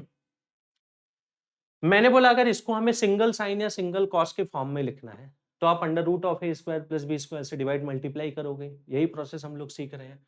तो y की वैल्यू बच्चा कितनी हो जाएगी, एक under root of A square plus B square आपका बाहर आ जाएगा, अंदर में क्या बनेगा, a upon under root of A square plus B square into sine of theta बनेगा, प्लस में बनेगा b upon under root of A square plus B square into cos of theta बनेगा। अब देखो स्मार्टनेस वाली बात यहाँ पे एक ही है, जो लॉजिक आपको ऑलरेडी पता है। सर ये कोई ना कोई कॉस लिखा होगा, साइन के साथ कॉस, कॉस के साथ साइन ऑब्जर्व करना, यही तुम्हें सिखाया है ना, तो वो एग्जैक्ट वही चीज को मैं यूज कर रहा हूँ। सर एक किसी ना किसी ट्रायंगल में कॉस लिखा होगा, तो भाई ट्रायंगल को ऑब्जर्व कर लो। मान ले एक ट्रायंगल था, ये एंगल अल्फा था, ये कॉस लिखा है, कॉस का मतलब होता है बेस, हाइपोटेन्यूज है under root of A square plus B square, automatic ये कितना हो जाएगा, बी हो जाएगा, पाइथागोरस थ्योरम। तो सर ये तो मतलब कॉस अल्फा लिखा है और ये सर साइन अल्फा लिखा है, मतलब y की वैल्यू कितनी आ गई, under root of A square plus B square into sine of theta plus alpha के बराबर आ गए। अब बेटा तुम लोग खुद नोटिस करो यार, साइन जो है इसके पेट में तुम कुछ भी डाल दो, इसके पेट में तुम चाहे थीटा प्लस अल्फा डाल दो, चाहे 1,00,000 थीटा माइनस 2,00,000 अल्फा डाल दो, चाहे इसके पेट में तुम डोनाल्ड ट्रंप को डाल दो, चाहे इसके पेट में तुम बेंजामिन नेतन्याहू को डाल दो, ये बाहर निकालेगा -1 से +1 के बीच में ही, पेट में इसके कुछ भी हो। हाँ या ना, बात समझे ना? तो कहने का मतलब क्या होगा कि साइन के पेट में कुछ भी जा रहा है, साइन वैल्यू हमेशा -1 to +1 देगा। तो मतलब y की वैल्यू क्या आएगी, नेगेटिव रूट ए स्क्वायर प्लस बी स्क्वायर से पॉजिटिव रूट ए स्क्वायर प्लस बी स्क्वायर तक आएगी, हेंस प्रूव्ड। ये बात सबको क्लियर होती है। अब यहाँ पे देखो बेटा, नोटिस करने वाली बात क्या है कि बेसिकली ये जो है, ये जो रिजल्ट आपका लिखा है वो a sin theta plus B cos theta की, देखो ये मिनिमम वैल्यू को बता रहा है और ये a sin theta plus B cos theta की मैक्सिमम वैल्यू को बता रहा है। बात समझ में आती? अगर यहाँ पे तुम एक चीज और नोटिस करना, थीटा के बजाय अगर 2 थीटा होता तो भी सेम कैलकुलेशन जाता। अब इस बात को नोटिस करो, यहाँ पे अगर मान लो 2 होता, यहाँ पे भी अगर 2 होता तो यहाँ पे 2 हो जाता, यहाँ पे 2 हो जाता, यहाँ पे 2 हो जाता। अब पहले साइन के पेट में डोनाल्ड ट्रंप गया था, अब साइन के पेट में बेंजामिन नेतन्याहू जा रहा है, कोई फर्क नहीं पड़ता, अभी -1 to +1 होगा। 2 की बजाय अगर यहाँ पे 3 होता, यहाँ पे 3 होता, क्या कैलकुलेशन में कोई फर्क आता? नहीं फर्क आता।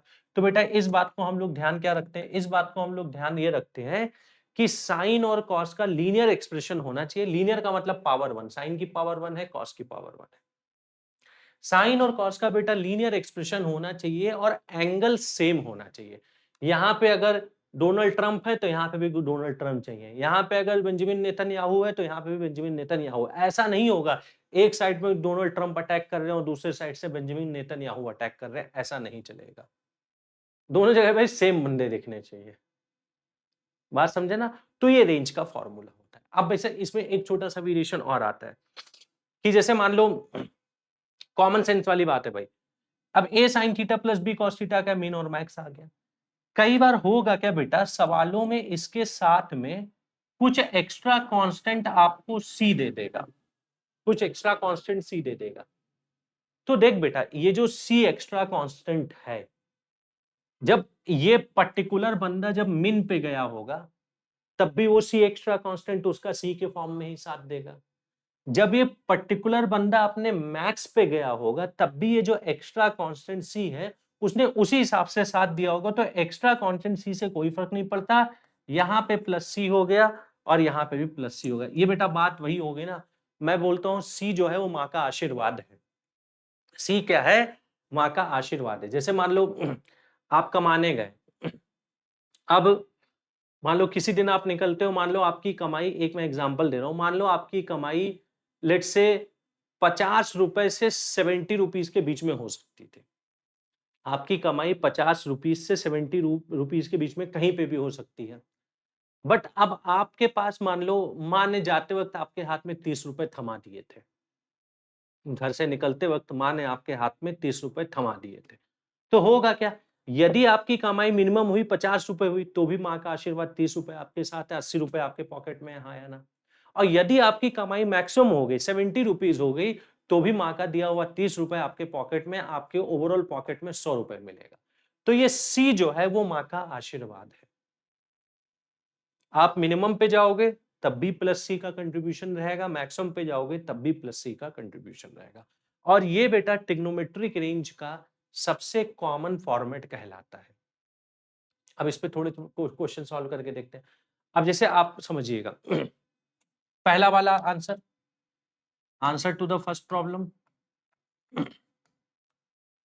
Sine x plus cos X है। साइन एक्स का कॉफिशिएंट 1 है, कॉस एक्स का कॉफिशिएंट 1 है, यस और नो? एंगल दोनों सेम है। Under root of A square plus B square होगा √2। तो पहले वाले का आंसर कितना आ गया, मिनिमम होगा -√2, मैक्सिमम होगा बेटा +√2 के बराबर। Answer to the B problem की हम लोग बात करते हैं। बी प्रॉब्लम देखते हैं। यहाँ पे 2 थीटा, यहाँ पे भी 2 थीटा, एंगल सेम होने से मतलब था। लीनियर एक्सप्रेशन है, 3 और 4 है। बेटा अगर ये 2 माँ का आशीर्वाद नहीं होता तो बताओ √(a² + b² कितना आता? एक हो जाता 9, एक हो जाता 16। √9 + 16 √25 मतलब 5 आता। यानी मिनिमम कितना होगा? -5 से +5। मतलब इस बंदे की कमाई -5 से +5 के बीच में होती है। बट जो माँ का आशीर्वाद था वो तो इस बंदे का हमेशा साथ देगा। वो क्या बोल रहा है? बेटा जब तुमने -5 कमाया तब भी मेरा 2 रुपया अपनी पॉकेट में रखना, और जब तुमने +5 कमाया तब भी मेरा 2 रुपया अपनी पॉकेट में रखना। तो इसका आंसर आ गया -3 to 7। Answer to C problem की बात करते हैं बेटा। 5 cos -12 sin, एक नंबर 5, एक नंबर -12 है। √5² + -12² √169 13 आ गया कि नहीं आ गया?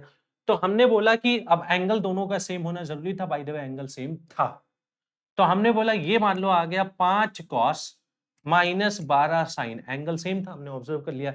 इसकी वैल्यू बेटा किसके बीच में आ रही है? इसकी वैल्यू आ रही है -13 से +13 के बीच में।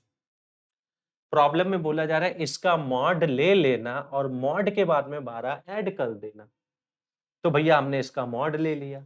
तो इसका मॉड अगर लोगे 5 cos -13 sin, तो मॉड का मतलब बेटा निगेटिव वैल्यू गायब हो जाएगी और मॉड मिनिमम 0 देगा। अब देखो ना, -13 से +13 कोई चीज है उसका मॉड लो, या फिर अगर तुम्हें मॉड का ग्राफ पता हो, दो तरीके हैं इसको सोचने के।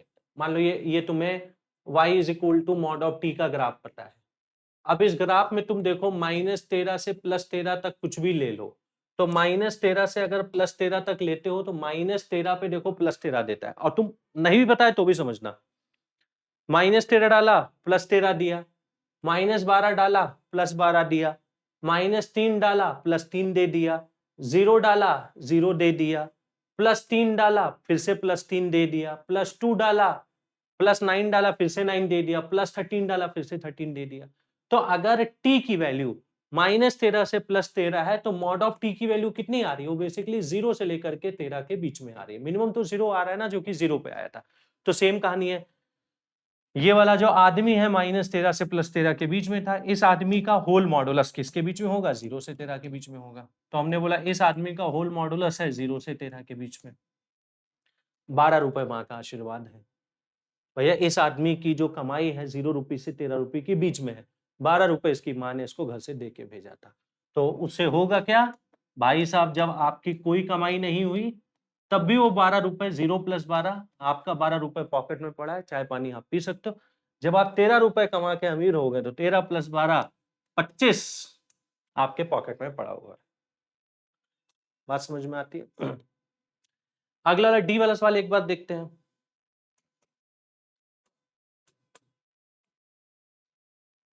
ठीक है ना बच्चों?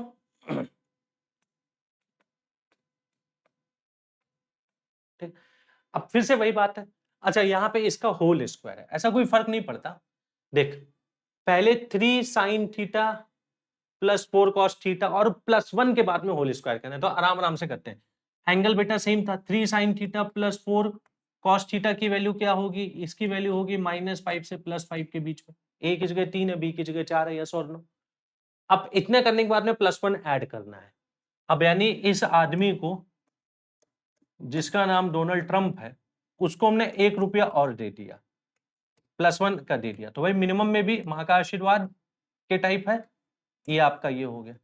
ये अब वैल्यू इसकी आ गई। अब उसके बाद में स्क्वायर करना है। अब इसका स्क्वायर कर दो तो 3s + 4 cos +1 का whole square will be between. अब बेटा ध्यानपूर्वक देखना, तुम चाहे वैसे सोच लो, -4 से 0 का स्क्वायर करोगे, -4 से 0 के बीच के नंबर का स्क्वायर करोगे तो आपको 16 से 0 के बीच में मिलेगा।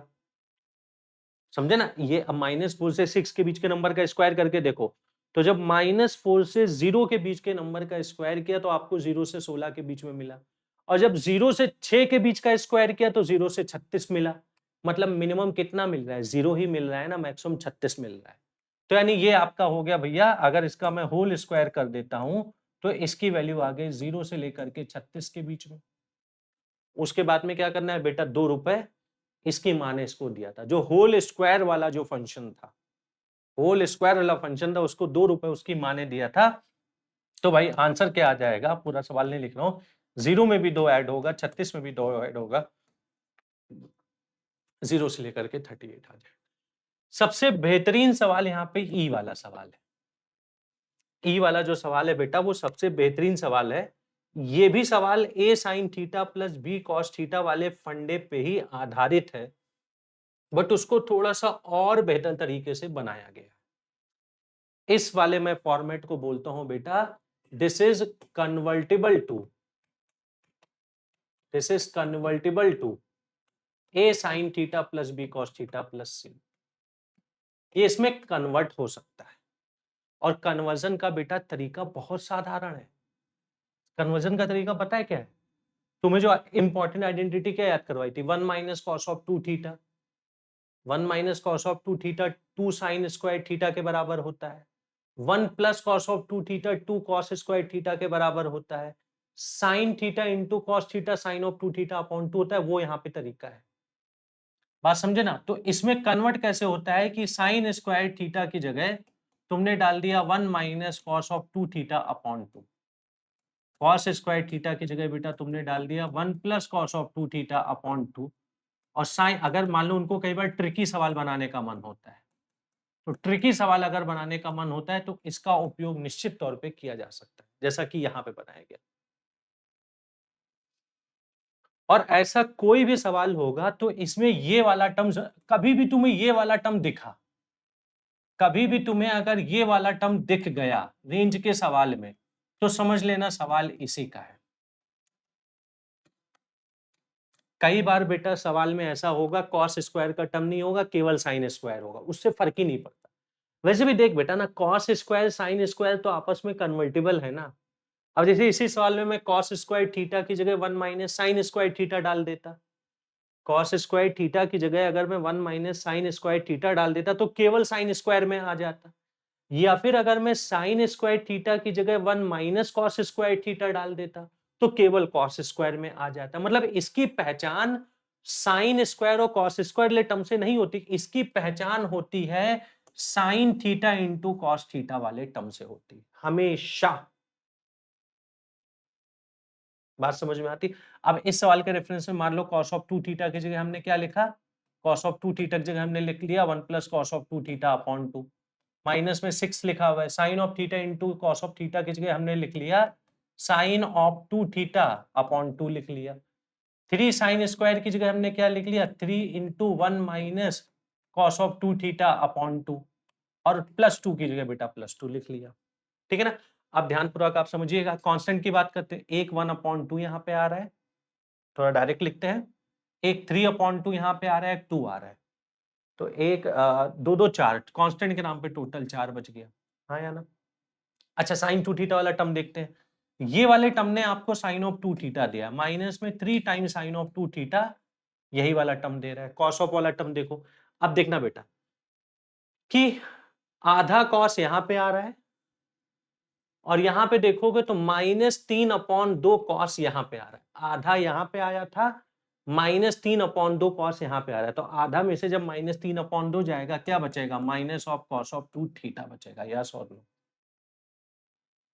समझ में? अब देख बेटा, ये साइन और कॉस का लीनियर एक्सप्रेशन आ गया, सारा कुछ वही सेटिंग हो गया। तो वही बात होगी, मैंने आपसे बोला भाई अगर -3 साइन 2 थीटा है और नेगेटिव कॉस ऑफ 2 थीटा है, इसका रेंज बता दो। एक नंबर है -3, एक नंबर है -1, अंडर रूट का स्क्वायर का सम, अंडर रूट ऑफ 9 + 1 10 हो जाएगा, तो मतलब इसकी वैल्यू आएगी -√10 से +√10 के बीच में। हमने बोला है माँ का आशीर्वाद 4 रुपया, 4 रुपया ऐड कर दो, 4 रुपया ऐड करोगे आंसर कितना आएगा, 4 -√10 से लेकर के 4 +√10 के बीच में, तो 4 -√10 से 4 +√10 के बीच में। बच्चा यहाँ पे तुम्हें ध्यान क्या रखना था, और ये बहुत इंपॉर्टेंट सवाल होता है, ये जेईई में भी बहुत ज्यादा पूछा जाता है, ये बेटा साइन या कॉस की क्वाड्रेटिक नहीं है, ये sign theta into cos theta वाला जो टर्म प्रेजेंट है ना, इस टर्म के प्रेजेंस की वजह से this is not a quadratic in sine और कॉस। अगर आपका, जैसे just for the sake of argument में बता रहा हूं, अगर आपका साइन और कॉस का क्वाड्रेटिक होता, जैसे मान लो अगर सवाल केवल इतना होता कि साइन स्क्वायर थीटा प्लस में मान लो होता 2 साइन थीटा प्लस में मान लो होता कॉस स्क्वायर, कुछ भी लिखा है cos square 2 time cos square theta, और ये मान लो लिखा था। अब ये एक्चुअल में साइन में क्वाड्रेटिक है, ये एक्चुअल में साइन में क्वाड्रेटिक है। कैसे बेटा? देखो, इससे कभी जजमेंट मत लेना भाई। तुम कॉस स्क्वायर को 1 माइनस साइन स्क्वायर भी लिख सकते हो, साइन स्क्वायर को 1 माइनस कॉस स्क्वायर भी लिख सकते हो। अब ये साइन में क्वाड्रेटिक है, डिसाइड कैसे होता है? ये वाला टर्म डिसाइड करता है। अगर मान लो और लिखना होता, अब देखो ये लिखा है एस स्क्वायर प्लस में लिखा है 2 टाइम्स एस प्लस में 2 कॉस स्क्वायर का मतलब हो जाएगा 2 इंटू 1 माइनस साइन स्क्वायर। अब आपको दिख रहा है साइन में क्वाड्रेटिक या नहीं दिख रहा है? क्या लिखा हुआ है? Sine square plus 2s plus 2 minus 2s square लिखा हुआ है। अब साफ साफ तुम्हें साइन में क्वाड्रेटिक दिख रहा है। साइन में क्वाड्रेटिक क्या दिख रहा है? ये आपको दिख रहा है negative of S square plus में 2s प्लस में 2। ये साइन में क्वाड्रेटिक। बात समझे? डिसाइड कैसे हुआ? साइन थीटा वाले टर्म ने। अच्छा, अगर क्वाड्रेटिक वगैरह कुछ आता है तो उसमें परफेक्ट स्क्वायर कंप्लीट करके ही हम रेंज निकालते हैं। फिलहाल जानबूझ के मैं उस सवाल को नहीं ले रहा हूं, क्योंकि अगला ही चैप्टर आपका क्वाड्रेटिक इक्वेशन आने वाला है, तो उसमें परफेक्ट स्क्वायर कैसे बनाते हैं, क्वाड्रेटिक का रेंज कैसे निकालते हैं, वो सारी चर्चाएं हम लोग बहुत डिटेल में करने वाले हैं। यहाँ पे आधा अधूरा पढ़ाने का कोई मतलब नहीं। बट मैं आपको बताना क्या चाहता हूँ, सवाल को रिकॉग्नाइज कैसे करोगे। Sign theta into cos theta का टर्म आ गया, मतलब यही वाला फॉर्मेट है। और बेटा ये एग्जाम के पॉइंट ऑफ व्यू से this will B one of the very important thing in the exam. अब जैसे एक और सवाल मान लो हम देखते हैं, जेईई मेन 2019 में मतलब डिसेंट लेवल का सवाल है। सर डायरेक्ट फॉर्मूला तो नहीं लग सकता, ये बात तय है। क्यों नहीं लग सकता है डायरेक्ट फॉर्मूला? सर यहाँ पे तो भाई एक angle theta minus pi by 6 है, डायरेक्ट फॉर्मूला तो आप लगा ही नहीं सकते, दोनों एंगल सेम होना चाहिए। मतलब देख बेटा, सवाल किस चीज का बन जाता है? सवाल इस चीज का बन जाता है कि पहला वाला 3 cos थीटा लिखा है, अगला वाला 5 लिखा हुआ है, इसमें साइन ए माइनस बी की आइडेंटिटी लगा दो। तो ये बेटा क्या बन जाएगा? बन जाएगा sine of A cos of B का मतलब कॉस ऑफ पाई बाई 6 जो कि √3/2 हो जाएगा, माइनस कॉस ऑफ ए का मतलब cos of theta into sine of pi by 6 half हो जाएगा। अब बन गया कि नहीं बन गया? बना कि नहीं बना भाई? अब तुम लोग सोचो, कॉस थीटा का कॉफिशिएंट यहाँ पे 3 कॉस थीटा आ रहा है, यहाँ पे -5/2। कॉस थीटा का कॉफिशिएंट आ रहा है 3 - 5/2 टाइम्स कॉस ऑफ थीटा, ये एक टर्म आ रहा है। यस और नो? साइन थीटा का कॉफिशिएंट कितना आ रहा है? वो आ रहा है 5√3/2 इंटू साइन ऑफ थीटा आ रहा है। अब सर वही फॉर्म, भाई इससे कोई फर्क ही नहीं पड़ता, साइन और कॉस का लीनियर है, एंगल दोनों में सेम है। क्या बोला गया था? मैक्स बताना था। भाई ये नंबर कितना लिखा हुआ है? ये नंबर हाफ लिखा है, हाफ का स्क्वायर 1/4 √(a² + b² निकालते हैं। इसका स्क्वायर किया 25×75 डिवाइडेड बाई 4, √76/4 √19। खट से इसका आंसर हमने बी वाला ऑप्शन मार दिया। ये बात क्या सबको क्लियर हो रही है भाई? रेंज में a sin theta plus b cos theta plus c का फॉर्मेट हमें अच्छे से आना चाहिए इन द ट्रिग्नोमेट्री। और उसके अलावा जो आपको एक बात और क्या बताई कि भैया ये जो कन्वर्टिबल वाला फॉर्म है, कन्वर्टिबल वाला फॉर्म भी आना चाहिए। इस वाले फॉर्मेट की चर्चा में बेटा एंगल अगर सेम नहीं होता है, जैसा कि इस वाले सवाल में हुआ था, तो वहां पे भैया हमें कुछ आइडेंटिटी वगैरह लगा के एंगल को सेम बना लेंगे। उम्मीद करता हूं यहां तक की बात सबको क्लियर हो रही है बच्चों। यस और no? Are we comfortable with this? अच्छा, मैथ सेशन देख रहे हो बेटा? हमारे जमाने में ये सब नहीं था, यूट्यूब भी नहीं था। खैर, मजा आ रहा है सेशन में। देखो बेटा, हमारे जमाने में तो ये सब नहीं था, होता तो शायद मैं भी आईआईटी में होता। तो देखो, मेरी जवानी में जो नहीं था वो मेरे बुढ़ापे में आ गया और तुम्हारे लिए फायदा देगा। तो इसीलिए सबको मैं कहता हूँ कि एकलव्य टेस्ट सीरीज लगाओ, उससे बहुत ज्यादा फायदा मिलेगा, समझे? और इस टेस्ट सीरीज में बहुत सारा सवाल है, वो सारा सवाल तुम लगाओगे ना, क्योंकि हमारे टाइम पे तो क्या था कि सवाल लगाते जाओ, भगवान की कृपा रही तो हो जाएगा आईआईटी, नहीं रही कृपा तो रह जाओगे। तो इसलिए अब भगवान की कृपा वाली बात नहीं है। एकलव्य टेस्ट सीरीज के ज्यादा से ज्यादा सवाल हमने देखे हैं कि जेडब्ल्यू में आते हैं। तुम लगाओ एकलव्य टेस्ट सीरीज के सवाल, बहुत फायदा होगा। ठीक है, चलते हैं, ध्यान रखना अपना सब बढ़िया से। ठीक है, चलो, राम राम। तो चलो बच्चों, यहाँ तक की बात सबको क्लियर हो गई ना? तो इसके साथ बच्चा अपना रेंज वाला ये टॉपिक खत्म होता है, और रेंज वाले टॉपिक के बाद में अपने दो छोटे-छोटे फॉर्मूले आते हैं, जो कि मतलब जेईई एडवांस वगैरह में कई बार कुछ लिमिटेड सवालों में यूज हो सकते हैं। जेईई मेंस में भी बहुत ही लिमिटेड इसका एप्लीकेशन होता है। फिर भी मतलब किसी चीज को हमें छोड़ के नहीं जाना चाहिए। तो उस पॉइंट ऑफ व्यू से मैं आपको दो ट्रिग्नोमेट्रिक सीरीज का सम करा रहा हूं। यहाँ पे बेटा एक साइन की सीरीज का सम का फॉर्मूला है। दिखने में भयानक लगता है, बट ऐसा भयानक कुछ नहीं, यकीन मानिए आप मेरा, अभी आपको समझ में आएगा। और ठीक इसी हिसाब से एक कोसाइन की सीरीज की सम का फॉर्मूला होता है। अभी तक जैसे देखो प्रोडक्ट ऑफ द सीरीज हमने किया था, उसके बाद हमने रेंज किया। अब ये जो है उसके कंपैरिजन में थोड़ा सा कम इंपॉर्टेंट टॉपिक है, to be very honest, but पूरा कंप्लीट कवरेज के लिए इसको कराना जरूरी है। तो अब ध्यानपूर्वक सुनिए कि ये कितना आसान होता है, भले ये चाहे दिखने में जितना घातक लगे। सबसे पहली बात देखो, ये कई सारे साइन के टर्म्स आपके प्लस में लिखे हैं, ये पहली बात आपको ऑब्जर्व होनी चाहिए, ठीक है ना? अब अगला वाला तुम अगर फॉर्मूला देखोगे तो साइन के बजाय बेटा कोसाइन का कई सारा टर्म लिखा है, तो साइन या कोसाइन का सम वाला सीरीज होगा। अब इस सीरीज की खास बात क्या होगी, खास बात को समझते हैं। एंगल आपको एपी में दिख रहा है, पहला एंगल ए है, दूसरा एंगल ए प्लस डी है, तीसरा एंगल ए प्लस 2d है। लास्ट वाला एंगल जो है nth वाला टर्म, ये देखो एपी का nth वाला टर्म लिखा है A plus N minus 1 into D. और अगर आप ध्यान पूर्वक देखिएगा तो कोसाइन में भी देखो सेम चीज लिखी है, पहला एंगल ए है, फिर ए प्लस डी है, A plus 2d, A plus N minus 1 into D. तो याद में क्या आया कि भाई आपका क्या होगा, साइन या कोसाइन की सम वाली सीरीज होगी, एंगल एपी में होगा। यहां तक की बात समझ में आ गई। अब इसका आंसर क्या आता है, सर ये दिखने में इतना घातक लग रहा है, इसको याद कैसे करेंगे? तो इसको बेटा मैं तुम्हारे लिए सिंप्लीफाइड करता हूं। देख, अब मैं सबसे पहले बात करता हूं साइन वाली सीरीज में आपको काम क्या करना है। साइन वाला अगर आ जाए तो, साइन वाला सीरीज अगर आ जाए तो क्या करना है? अब तुम जैसा मैं याद कर रहा हूं बिल्कुल वैसा याद रखो, सवाल बहुत इजीली होगा। साइन वाले सीरीज का आंसर जो होता है sine of n into common difference upon 2, याद ऐसे रखना है।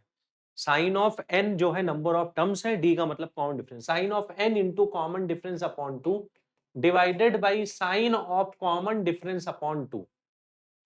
अब एक बात और ध्यान रखना है, इनटू में अब याद करने का तरीका, sine of n into common difference upon 2 divided by sine of common difference upon 2। Into में क्या लिखना है बच्चा, इस बात को थोड़ा सा देखो, पहला वाला एंगल प्लस लास्ट वाला एंगल डिवाइडेड बाई 2 को तुम पहले निकाल लो।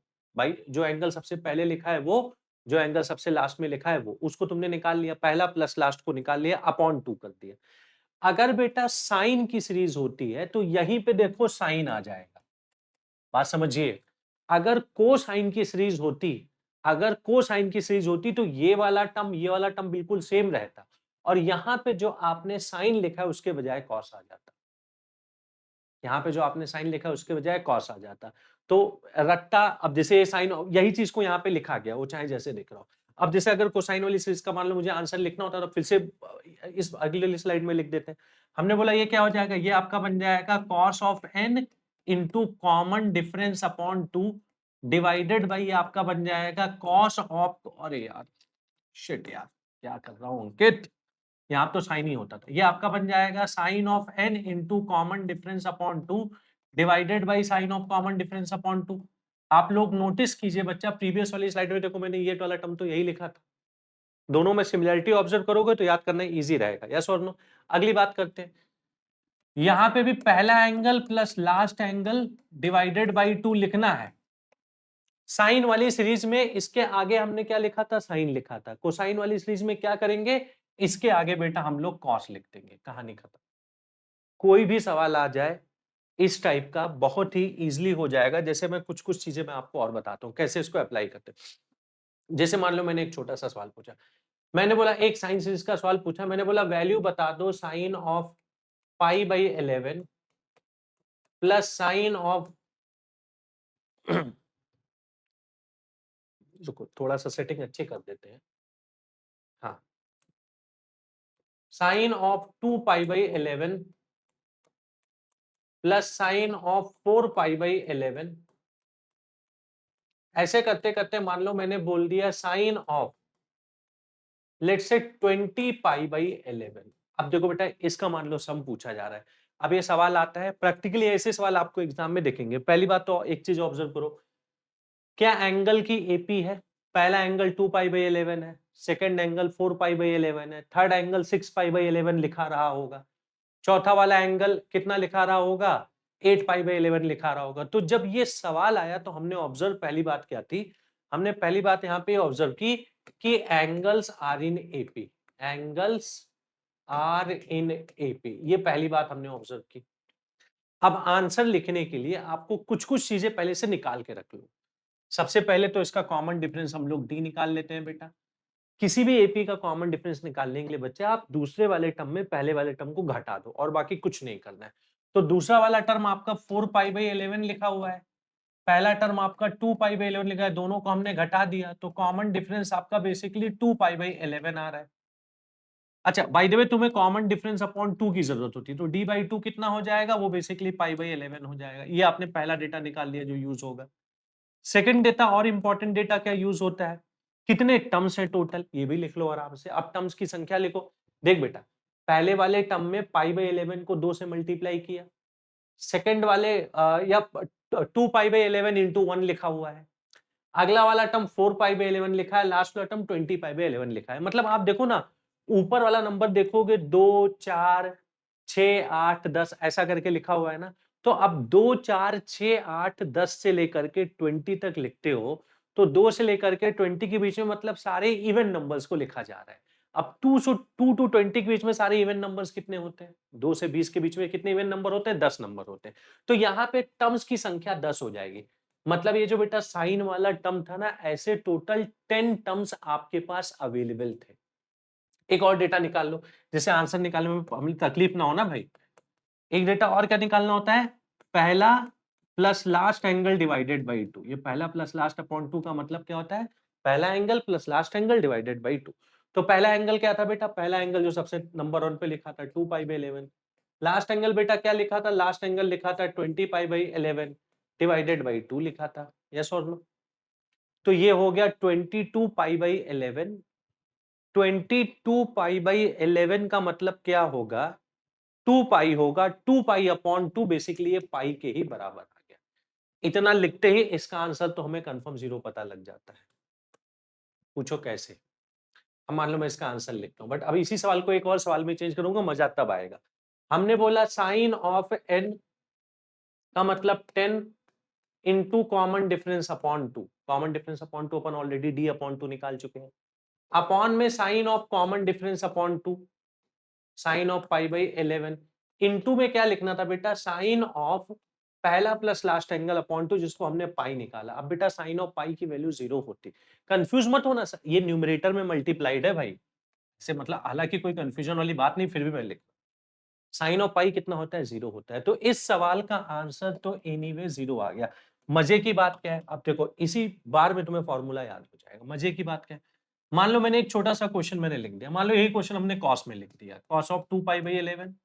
सेम डेटा लिख रहा हूं, एंगल का डेटा मैं बिल्कुल सेम लिख रहा हूं, कॉस ऑफ 4 पाई बाई 11, अगला term cos of 6 pi by 11। ऐसे करते करते हमने लिख दिया कॉस ऑफ 20 पाई बाई 11। अब ये एंगल मान लो अगर हमने लिख दिया, ये सारा जो हमने मेहनत किया उसको यूज करते हैं। अब बच्चा ध्यानपूर्वक समझिएगा, फॉर्मूले में चेंज क्या आता है, केवल चेंज को तुम लोग ऑब्जर्व करो। ये वाले टर्म में कोई चेंज नहीं आता, मतलब ये जो ऊपर हमने लिखा है sine of 10 pi by 11 divided by sine of 10 pi by 11, ये बेटा मैं ऐसे ही लिखूंगा।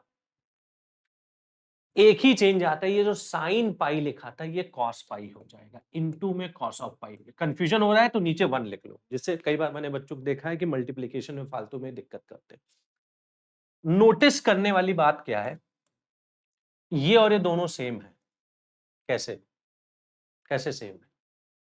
साइन 180 माइनस थीटा और साइन थीटा होता है बराबर। अब तुम एग्जाम में कैसे ऑब्जर्व करोगे, इन दोनों का बेटा सम कितना आ रहा है?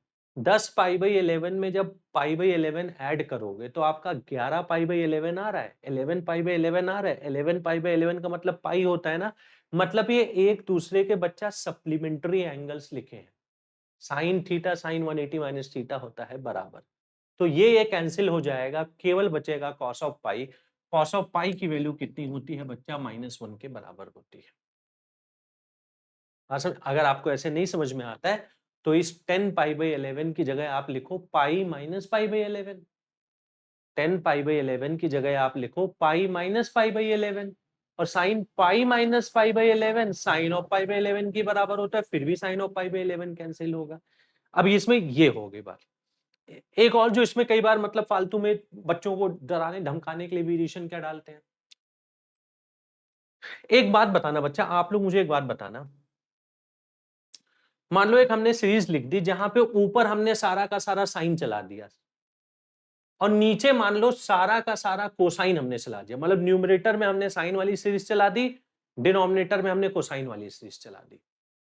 अब उसका आंसर क्या होगा? उसका आंसर क्या होगा बताओ भाई, क्या आंसर होगा? अब तुम खुद सोचो ना, अगर सर, अब जैसे मैं ज्यादा लिखना नहीं चाह रहा हूं क्योंकि ये सब बहुत छोटे छोटे माइनर वेरिएशन। मैंने बोला एक एक मैं आपको एक छोटी सी बात में, अरे स्लाइड पे पीछे क्यों? हाँ, मैंने बोला इस वाली सीरीज का नाम, क्योंकि आपको सोचना है, रट्टा नहीं मारना है, इस वाली सीरीज का नाम मान लो ये जो चीज है इसका नाम हमने बोल दिया S1 थोड़ी देर के लिए, समझे? और S1 की वैल्यू तुम्हें पता है इसके बराबर है, ठीक है ना? अगली बात हमने क्या बोली? अगली बात हमने ये बोली कि इस वाली सीरीज का नाम, जो कोसाइन वाली सीरीज है, इसका नाम हमने S2 बोल दिया। S2 की वैल्यू आपके सामने। आप हमें ये बताइए S1 अपॉन S2 करके अगर कोई सवाल पूछा जाता तो आंसर कितना आता? बेटा ये S1 की वैल्यू आ गई है, पहली वाली सीरीज की वैल्यू आ गई है, ये बच्चा दूसरी वाली सीरीज की वैल्यू आ गई है। दोनों को जब डिवाइड करोगे कॉमन टर्म कैंसिल हो जाएगा। भाई sine ND upon two sine D upon two, देखिए S1 S2 दोनों में आ रहा था। साइन वाले में क्या आ रहा था? साइन पहला plus last upon two. Cosine वाले में क्या आएगा? कॉस पहला प्लस लास्ट अपॉन टू। दोनों को डिवाइड करोगे उसका आंसर की सिंपली कितना हो जाएगा? tan ऑफ पहला angle plus last angle upon two. tan of पहला angle plus last angle upon two. तो अब इस पे भी ऑब्वियस बात है, अभी तुम्हें जस्ट मैंने कंसेप्ट बता दिया, इस पे कोई भी सवाल मैं बना दूं, कोई कभी तुम्हें हरा ही नहीं सकता, ये बात हमें ऑलरेडी पता है। इसमें क्या ही मैं कर लूंगा, कोई बंदा इसमें कुछ नहीं कर सकता। बात समझ में आती ना भाई? कोई बंदा इसमें कुछ नहीं कर सकता, समझे ना? मतलब फिर भी एक छोटा सा सवाल लिखते हैं। मैंने बोला sine 1 degree plus sine 2 degree plus sine 3 degree, ऐसे करते करते हमने साइन में 44 डिग्री तक न्यूमरेटर में लिख दिया। डिनोमिनेटर मैंने बेटा क्या लिख दिया? डिनोमिनेटर मैंने लिख दिया cos of 1 degree plus cos of 2 degree plus cos of 3 degree. ऐसे करते करते डिनोमिनेटर में हमने कॉस 44 तक लिख दिया। तो देख बेटा, समझो, ऊपर साइन की सीरीज है, नीचे कोसाइन की सीरीज है, एंगल एपी में 1 2 3 4 एपी में होता ही है। तो अब जब दोनों का डिवीजन आता है तो आंसर क्या होता है? आंसर होता है tan ऑफ पहला प्लस लास्ट अपॉन टू। पहला 1 है, लास्ट 44 है, डिवाइडेड बाई 2। मतलब इसका answer will B tan of 22.5 degree. tan 22.5 की वैल्यू याद है कि नहीं याद है? बहुत मेहनत से याद करवाया भाई तुम लोगों को। √2 - 1 होता है। tan 67.5 होता है, वो √2 + 1। इसी पे बेटा जो सीरीज वाला जो फंडा है, इस पे थोड़ा सा ये स्लाइटली बेटर सवाल है क्योंकि इसमें मैनिपुलेशन थोड़ा सा ज्यादा है बस। और बाकी ऐसा नहीं कि कुछ बहुत हाई फाई आने वाला है, बट मैनिपुलेशन थोड़ा सा ज्यादा है। हालांकि टर्म्स की संख्या 3 के ही बराबर है, 3 ही टर्म्स लिखे हैं। फिर भी इसको थोड़ा सा एक बार हम लोग करके देखते हैं, इसमें थोड़ा मजा आएगा, ठीक है ना? अब देखना भाई, अब फॉर्मूला डायरेक्ट लगाते हैं। कोसाइन की सीरीज है तो आंसर क्या होगा? Answer will be sine of n, n का मतलब 3, यहाँ फॉर्मूला लगाना कोई बड़ी बात नहीं, इनटू कॉमन डिफरेंस अपॉन 2। अच्छा देख बेटा, 4π/7 में से जब 2π/7 हटाओगे, 4π/7 में से जब 2π/7 हटाओगे तो वही कॉमन डिफरेंस आ जाएगा 2π/7। और कॉमन डिफरेंस अपॉन 2 करना था, मतलब वो अपॉन 2 का मतलब ये पाई बाई 7 हो जाएगा, divided by sine of common difference upon 2 sine of pi by 7। Cosine की सीरीज थी बेटा, तो न्यूमरेटर में और क्या लिख दे, न्यूमरेटर में लिख दे कॉस ऑफ पहला प्लस लास्ट अपॉन 2, पहला प्लस लास्ट अपॉन 2 को देखते हैं। 2 pi by 7, 6 pi by 7 will be 8 pi by 7, इसको 2 से डिवाइड करो, 8 पाई बाई 7 को 2 से डिवाइड करोगे तो आपका कितना आएगा 4 पाई बाई 7। अब इसको मैनिपुलेट कैसे किया जाए बेटा, बहुत सिंपल है, तुम फिर से देखो, 3 पाई बाई 7 और 4 पाई बाई 7 एक दूसरे के कैसे एंगल है, सप्लीमेंट्री एंगल है, सप्लीमेंट्री कॉम्प्लीमेंट्री। मैं तुम्हें डे 1 पे मैंने सिखाया था लेक्चर 1 में, आज भी देखो वही चीज तुम्हें यहाँ पे आइडिया दे सकती है और बाकी कोई आइडिया नहीं दे सकता भाई। 3 पाई बाई 7 प्लस 4 पाई बाई 7 को ऐड करने पे 7 पाई बाई 7 आता है, जो कि बच्चा पाई के ही बराबर है। तो लॉजिकल सी बात है भाई, ऊपर वाला साइन ऑफ 3 पाई बाई 7 को हम यूं ही रहने देंगे और देखिएगा जो कॉस ऑफ जो 4 पाई बाई 7 लिखा था उसको पाई माइनस 3 पाई बाई 7 लिख सकते हैं। यही तो आप सोचिए ना, यही तो आपका लिखा हुआ है cos of 4 pi by 7, yes और नो। और कॉस 180 माइनस थीटा कितना होता है, नेगेटिव कॉस थीटा होता है। तो हमने बेटा क्या किया, जो कॉस ऑफ 4 पाई बाई 7 था उसकी जगह हमने लिख दिया negative of cos of 3 pi by 7। अब बेटा आज की क्लास में ही ये जो कंसेप्ट बहुत अच्छी तरीके से यूज हुआ है, sine theta into cos theta क्या होता है, वो जेई के बहुत सारे सवालों में लगा था। Sign theta into cos theta को मैथ्स में हमेशा मैनिपुलेट करना है साइन ऑफ 2 थीटा अपॉन 2, दोनों का एंगल नोटिस कीजिए बच्चा सेम आ चुका है। तो साइन ऑफ 2 थीटा अपॉन 2 यहाँ पे बनेगा, कहने का सेंस क्या है, this will be equal to negative रह जाएगा। जब साइन ऑफ 2 थीटा करेंगे तो ये आपका बन जाएगा negative of sine 6 pi by 7 divided by 2 आ गया, जो कि sign theta into cos theta sine of 2 theta upon 2 के बराबर था, और अपॉन में कितना आ गया, साइन ऑफ पाई अपॉन 7 आ गया। ये दोनों फिर से बराबर होता है। फिर से देखो सप्लीमेंट्री एंगल है भाई, 6 पाई by 7 plus pi by 7 will be 7 pi by 7 पाई के बराबर है, मतलब 6 पाई बाई 7 की जगह हम लोग क्या लिख सकते थे, pi minus pi by 7 sine 180 minus theta sine theta के बराबर होता है, लिहाजा इस प्रॉब्लम का आंसर आ गया -1/2। तो इस चीज को बेटा हम लोग बोलते हैं ट्रिग्नोमेट्रिक सीरीज। लास्ट ट्रिग्नोमेट्री का जो कंसेप्ट आता है उस कंसेप्ट का नाम होता है बेटा कंडीशनल आइडेंटिटी। मेरी बात आप ध्यानपूर्वक सुनिएगा, ये बेसिकली 11वीं क्लास में बोर्ड वगैरह में ये प्रूव करने को आता है। पहले जेई के सिलेबस में एक टॉपिक होता था जिसको हम लोग बोलते थे सॉल्यूशन ऑफ ट्रायंगल। उस टॉपिक के टाइम पे ये फिर भी थोड़ा बहुत 2-4 कंडीशनल आइडेंटिटी इंपॉर्टेंट होता था, बट आज के टाइम पे इसकी इंपॉर्टेंस बहुत ही नेग्लिजिबल हो चुकी है। तो अब जैसे यहाँ पे मैंने 3 कंडीशनल आइडेंटिटीज मैंने लिखी है। अब कंडीशनल आइडेंटिटी का मतलब क्या होता है, पहली बात तो कंडीशनल आइडेंटिटी का मतलब एक ऐसी आइडेंटिटी जो किसी पर्टिकुलर कंडीशन में सेटिस्फाई हो। अब जैसे एक बात बताइएगा मुझे आप लोग, sine square theta plus cos square theta 1, ये हमेशा सेटिस्फाई होगा, थीटा आप कुछ भी ले लो, हाँ या ना, यस और no. Sine of 2 theta 2 sine theta into cos theta, ये हमेशा सेटिस्फाई होगा, थीटा कुछ भी ले लो। Sine of 3 theta 3 sine theta minus 4 sine cube theta, ये हमेशा सेटिस्फाई होगा, आप थीटा कुछ भी ले लो, यस और no. Sine of C plus sine of D 2 sine C plus D upon 2 cos of C minus D upon 2 हमेशा सेटिस्फाई होगा, भले थीटा आप कुछ भी ले लो।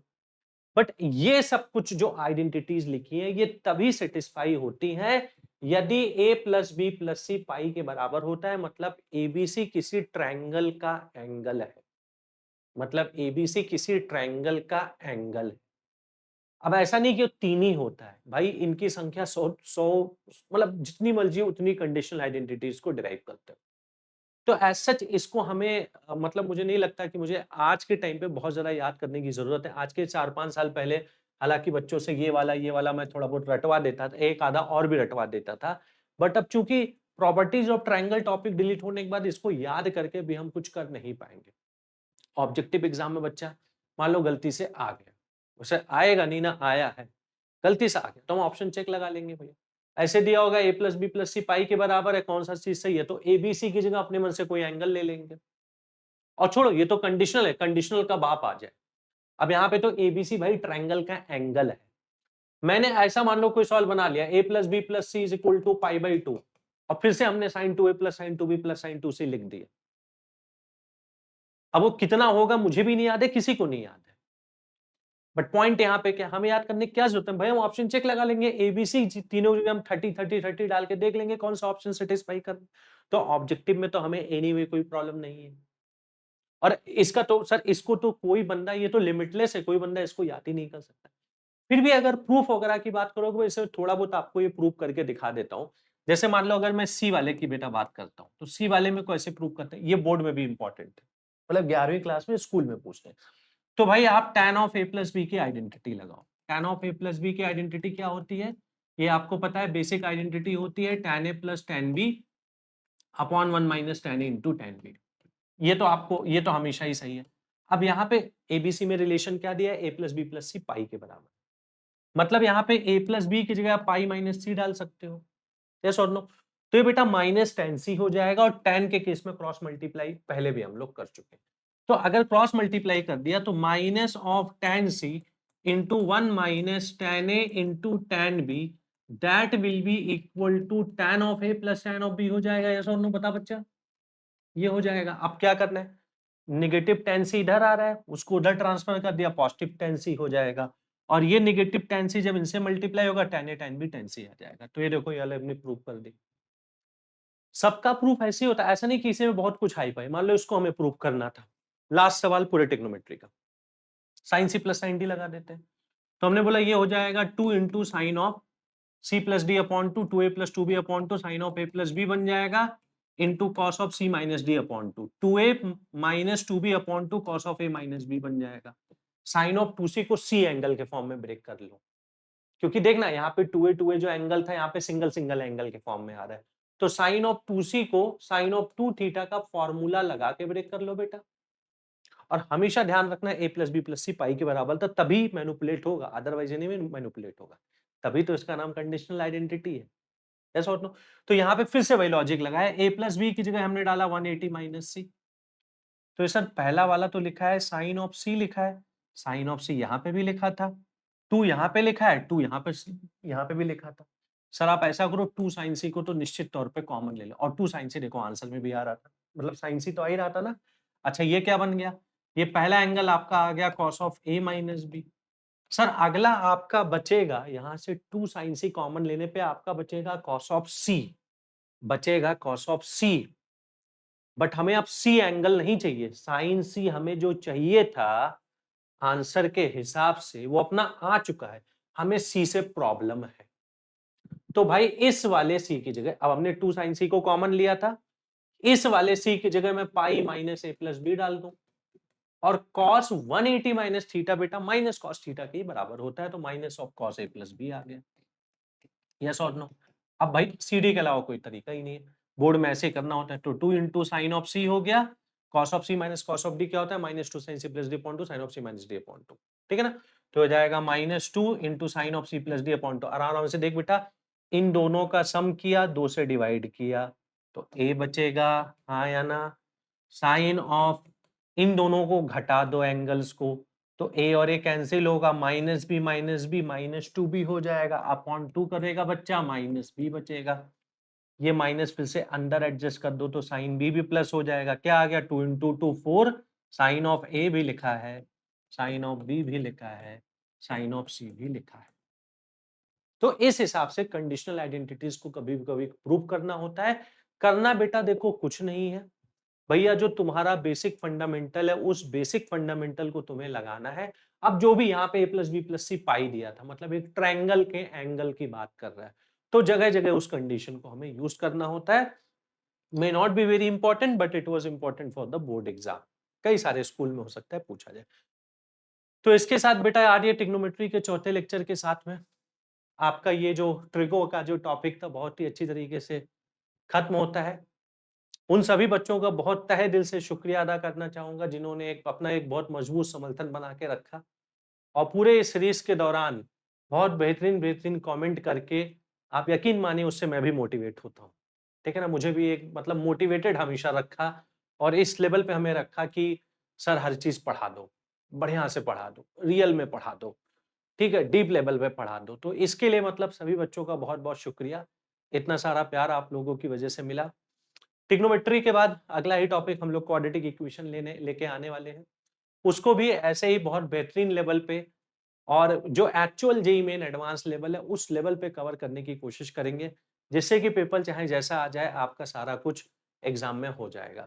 ए क्लब के टेस्ट सीरीज की डिमांड बच्चों की हमेशा से ही रहती है, और लास्ट ईयर भी जो हमने जेईई के पहले और दूसरे अटेम्प्ट में जब ए क्लब टेस्ट सीरीज को हम लोगों ने जब लॉन्च किया था, तो बेटा 70% जो है पेपर वहां से मैच हुआ था। तो उसमें कई सारे बच्चों के आप कमेंट देखोगे कि भाई मतलब बहुत ही कम पढ़ के बच्चों ने काफी अच्छा परफॉर्म कर लिया था। तो इस टेस्ट सीरीज की जो बेटा लॉन्चिंग है, समझे ना, वो बेसिकली 15 तारीख को अपने इसी चैनल पे हर्षल से करने वाले हैं। सेशन का लिंक आपको डिस्क्रिप्शन में मिलेगा। 15 जुलाई को 6 पीएम पे इसकी लॉन्चिंग होगी। एक बार सेशन को जाके सब लोग लाइक कर देना, जिससे कि नोटिफिकेशन आपको आ जाए। अब हम लोग बेटा बातचीत करते हैं कि आज के इस क्लास में जो ट्रिग्नोमेट्री का लास्ट लेक्चर था उसमें हमने क्या-क्या किया। देख बेटा, क्लास की शुरुआत हमने की जहां पे हमने a sin theta plus b cos theta को मैनिपुलेट करना सीखा था, जो कि लास्ट क्लास का एंडिंग था। मैंने ये बोला था कि भाई आप under root of A square plus B square से डिवाइड एंड मल्टीप्लाई कर दो। हमेशा तुम साइन ए प्लस बी या साइन ए माइनस बी के फॉर्म में उस बात को ऑब्जर्व कर सकते हो, यह आइडेंटिटी हमेशा बन जाएगी। शुरुआत के 2 सवाल किए, एक सवाल किए जो कि जेईई मेन का प्रीवियस ईयर का सवाल था, उसी पे आधारित था। फिर एक बड़ी हमने इंटरेस्टिंग बात हमने शुरू की कि भाई साइन और कोसाइन का अगर कंटिन्यूड प्रोडक्ट का सीरीज आता है तो उसमें क्या-क्या फंडे हैं। तो पहली बात हमने बताई बेटा, अगर साइन थीटा लिखा है, उसके साथ में प्रोडक्ट में साइन 60 प्लस थीटा लिखा है, और उसी के साथ प्रोडक्ट में साइन 60 माइनस थीटा लिखा है, तो इसकी वैल्यू 1/4 साइन ऑफ 3 थीटा के बराबर आती है। यदि cos थीटा लिखा है, प्रोडक्ट में cos 60 माइनस थीटा, प्रोडक्ट में cos 60 प्लस थीटा, इसकी वैल्यू 1/4 cos ऑफ 3 थीटा के बराबर आती है। यही चीज अगर tan में लिखा हो, मतलब पहले दूसरे रिजल्ट को डिवाइड कर दिया जाए, तो आंसर tan ऑफ 3 थीटा के बराबर आता है। इस पे हमने क्वेश्चंस किया। जेई के बोर्ड के बहुत क्वेश्चन मतलब चुटकियों में हो गए, जिन क्वेश्चन में आप बोर्ड के टाइम पे 2 cos A cos B 2 sin A sin B लगा के खूब परेशान होते थे, चुटकियों में हो गए। बाय द वे, वैसे क्वेश्चन जेईई में लगातार आते रहे हैं, 2026 में भी आए थे, हमने आपको दिखाया था। फिर हमने बोला एक स्पेशल सीरीज की चर्चा की कि भाई अगर कोसाइन का प्रोडक्ट सीरीज है जिसमें angle theta 2 theta 4 theta 8 theta वाला जीपी हो, जीपी का मतलब ज्योमेट्रिक प्रोग्रेशन होता है, या फिर angle theta theta by 2 theta by 4 theta by 8 वाला जीपी हो, तो उसका बेटा हमने फॉर्मूला पढ़ा। फॉर्मूला क्या होता है? साइन ऑफ, जैसे न्यूमरेटर में क्या लिखोगे, sine of 2 times the largest angle लिखोगे न्यूमरेटर में। डिनोमिनेटर में क्या लिखोगे? 2 to the power n into sine of the smallest angle लिखोगे। कुछ एक हमने ऐसे सवाल लिखे जिससे जिन सवालों को ये फॉर्मूला लगा के हमने चुटकियों में कर दिया। कोई भी बेटा अगर प्रोडक्ट सीरीज का एग्जाम में सवाल आता है तो या तो इस पे आधारित होगा, या फिर भाई जो बेसिक होता है कि 2 sin A sin B का फॉर्मूला लगा दो, 2 cos A cos B का फॉर्मूला लगा दो, उस पे आधारित होगा। बट देखो बेटा, जब हम प्रोडक्ट सीरीज की बात करते हैं तो आमतौर पे उसमें 3 4 5 6 टर्म्स होंगे, तो वो हमेशा इसी पे आधारित होगा। ऐसा नहीं कि हमने साइन कोसाइन का प्रोडक्ट आज की क्लास के पहले कभी डील नहीं किया था, पहले भी हमने डील किया था, बट उसमें मैक्सिमम 3 टर्म होता था, तो उसको सीरीज बोलने को बोला जा सकता है। ऐसा कुछ नहीं कि वो सीरीज नहीं है। और इनफैक्ट अगर आप देखो, इन सारे फॉर्मूलों का डेरिवेशन भी तो वहीं से आता है ना, जो बेसिक फॉर्मूला उसी को लगाने से आता है। तो बट ये प्रोडक्ट सीरीज का फॉर्मूला पढ़ने से फायदा क्या होता है कि आपको बिल्कुल क्लियर कट पता होता है कि किस दिशा में आपको जाना है, पहले किस दिशा में सोचना है। फिर बेटा हमने सम सीरीज को शुरू किया। सम सीरीज में हमने बोला साइन या कोसाइन की सीरीज हो, एंगल एपी में हो। साइन की सीरीज का आंसर क्या आता है? Sine of N into common difference upon 2 divided by sine of common difference upon 2 into numerator में साइन ऑफ पहला angle plus last angle upon 2। Cosine का सीरीज होता तो कॉस ऑफ कोसाइन का अगर सीरीज होता तो sine of N into common difference upon 2 divided by sine of common difference upon 2 into cos of पहला plus last angle upon 2। Last में जाते जाते हमने कंडीशनल आइडेंटिटीज को पढ़ा कि कुछ ऐसी आइडेंटिटीज हैं जो कुछ पर्टिकुलर एंगल्स के लिए सेटिस्फाई होती हैं, और इसमें सबसे कॉमन होता है ट्रायंगल के लिए जो आइडेंटिटीज वैलिड है कि भाई अगर a plus B plus C 180 degree के बराबर है, मतलब एबीसी एक ट्रायंगल का एंगल है। तो उसमें मैंने आपको 2 छोटी-छोटी आइडेंटिटीज वैसे प्रूव कराई हैं कि tan A + tan B + tan C tan A × tan B × tan C के बराबर होगा। sin 2A + sin 2B + sin of 2C 4 × sin A sin B sin C के बराबर होगा। ऐसे न्यूमरस आइडेंटिटीज आ सकती हैं आपके बोर्ड के एग्जाम में, may not be very relevant for the competitive exam. और इसके साथ बच्चा ये पूरा ट्रिग्नोमेट्री वाला portion I have tried my level best कि आपको मैं अच्छे से अच्छा चीजों को इजी बना के, टफ वाली चीजों को भी इजी बना के मैं आपको पढ़ा दूं। और यही कोशिश रही है पूरे इस 4 लेक्चर की श्रृंखला में। अगर आपको लगता है मैं अपनी कोशिश में कामयाब हूं, प्लीज एक बार चैनल को सब लोग सब्सक्राइब करके रखना। अगला टॉपिक क्वाड्रेटिक इक्वेशन, इससे भी ज्यादा दमदार मैं लेके आने वाला हूं, इतना मैं आप लोगों से प्रॉमिस कर सकता हूं। जो आपने हमारे ऊपर जो भरोसा दिखाया है, उस भरोसे पे मुझे 100% ने मुझे 200% खरा उतरना है। और जो आपकी जो आशाएं हैं मेरे से, उन आशाओं के बियॉन्ड जाके मुझे काम करना है। इस मैसेज के साथ बच्चों मैं आपसे अलविदा लेना चाहूंगा। I hope that all of you have enjoyed the session. Let's meet in the next session. Till then, tata bye bye, take care and have fun.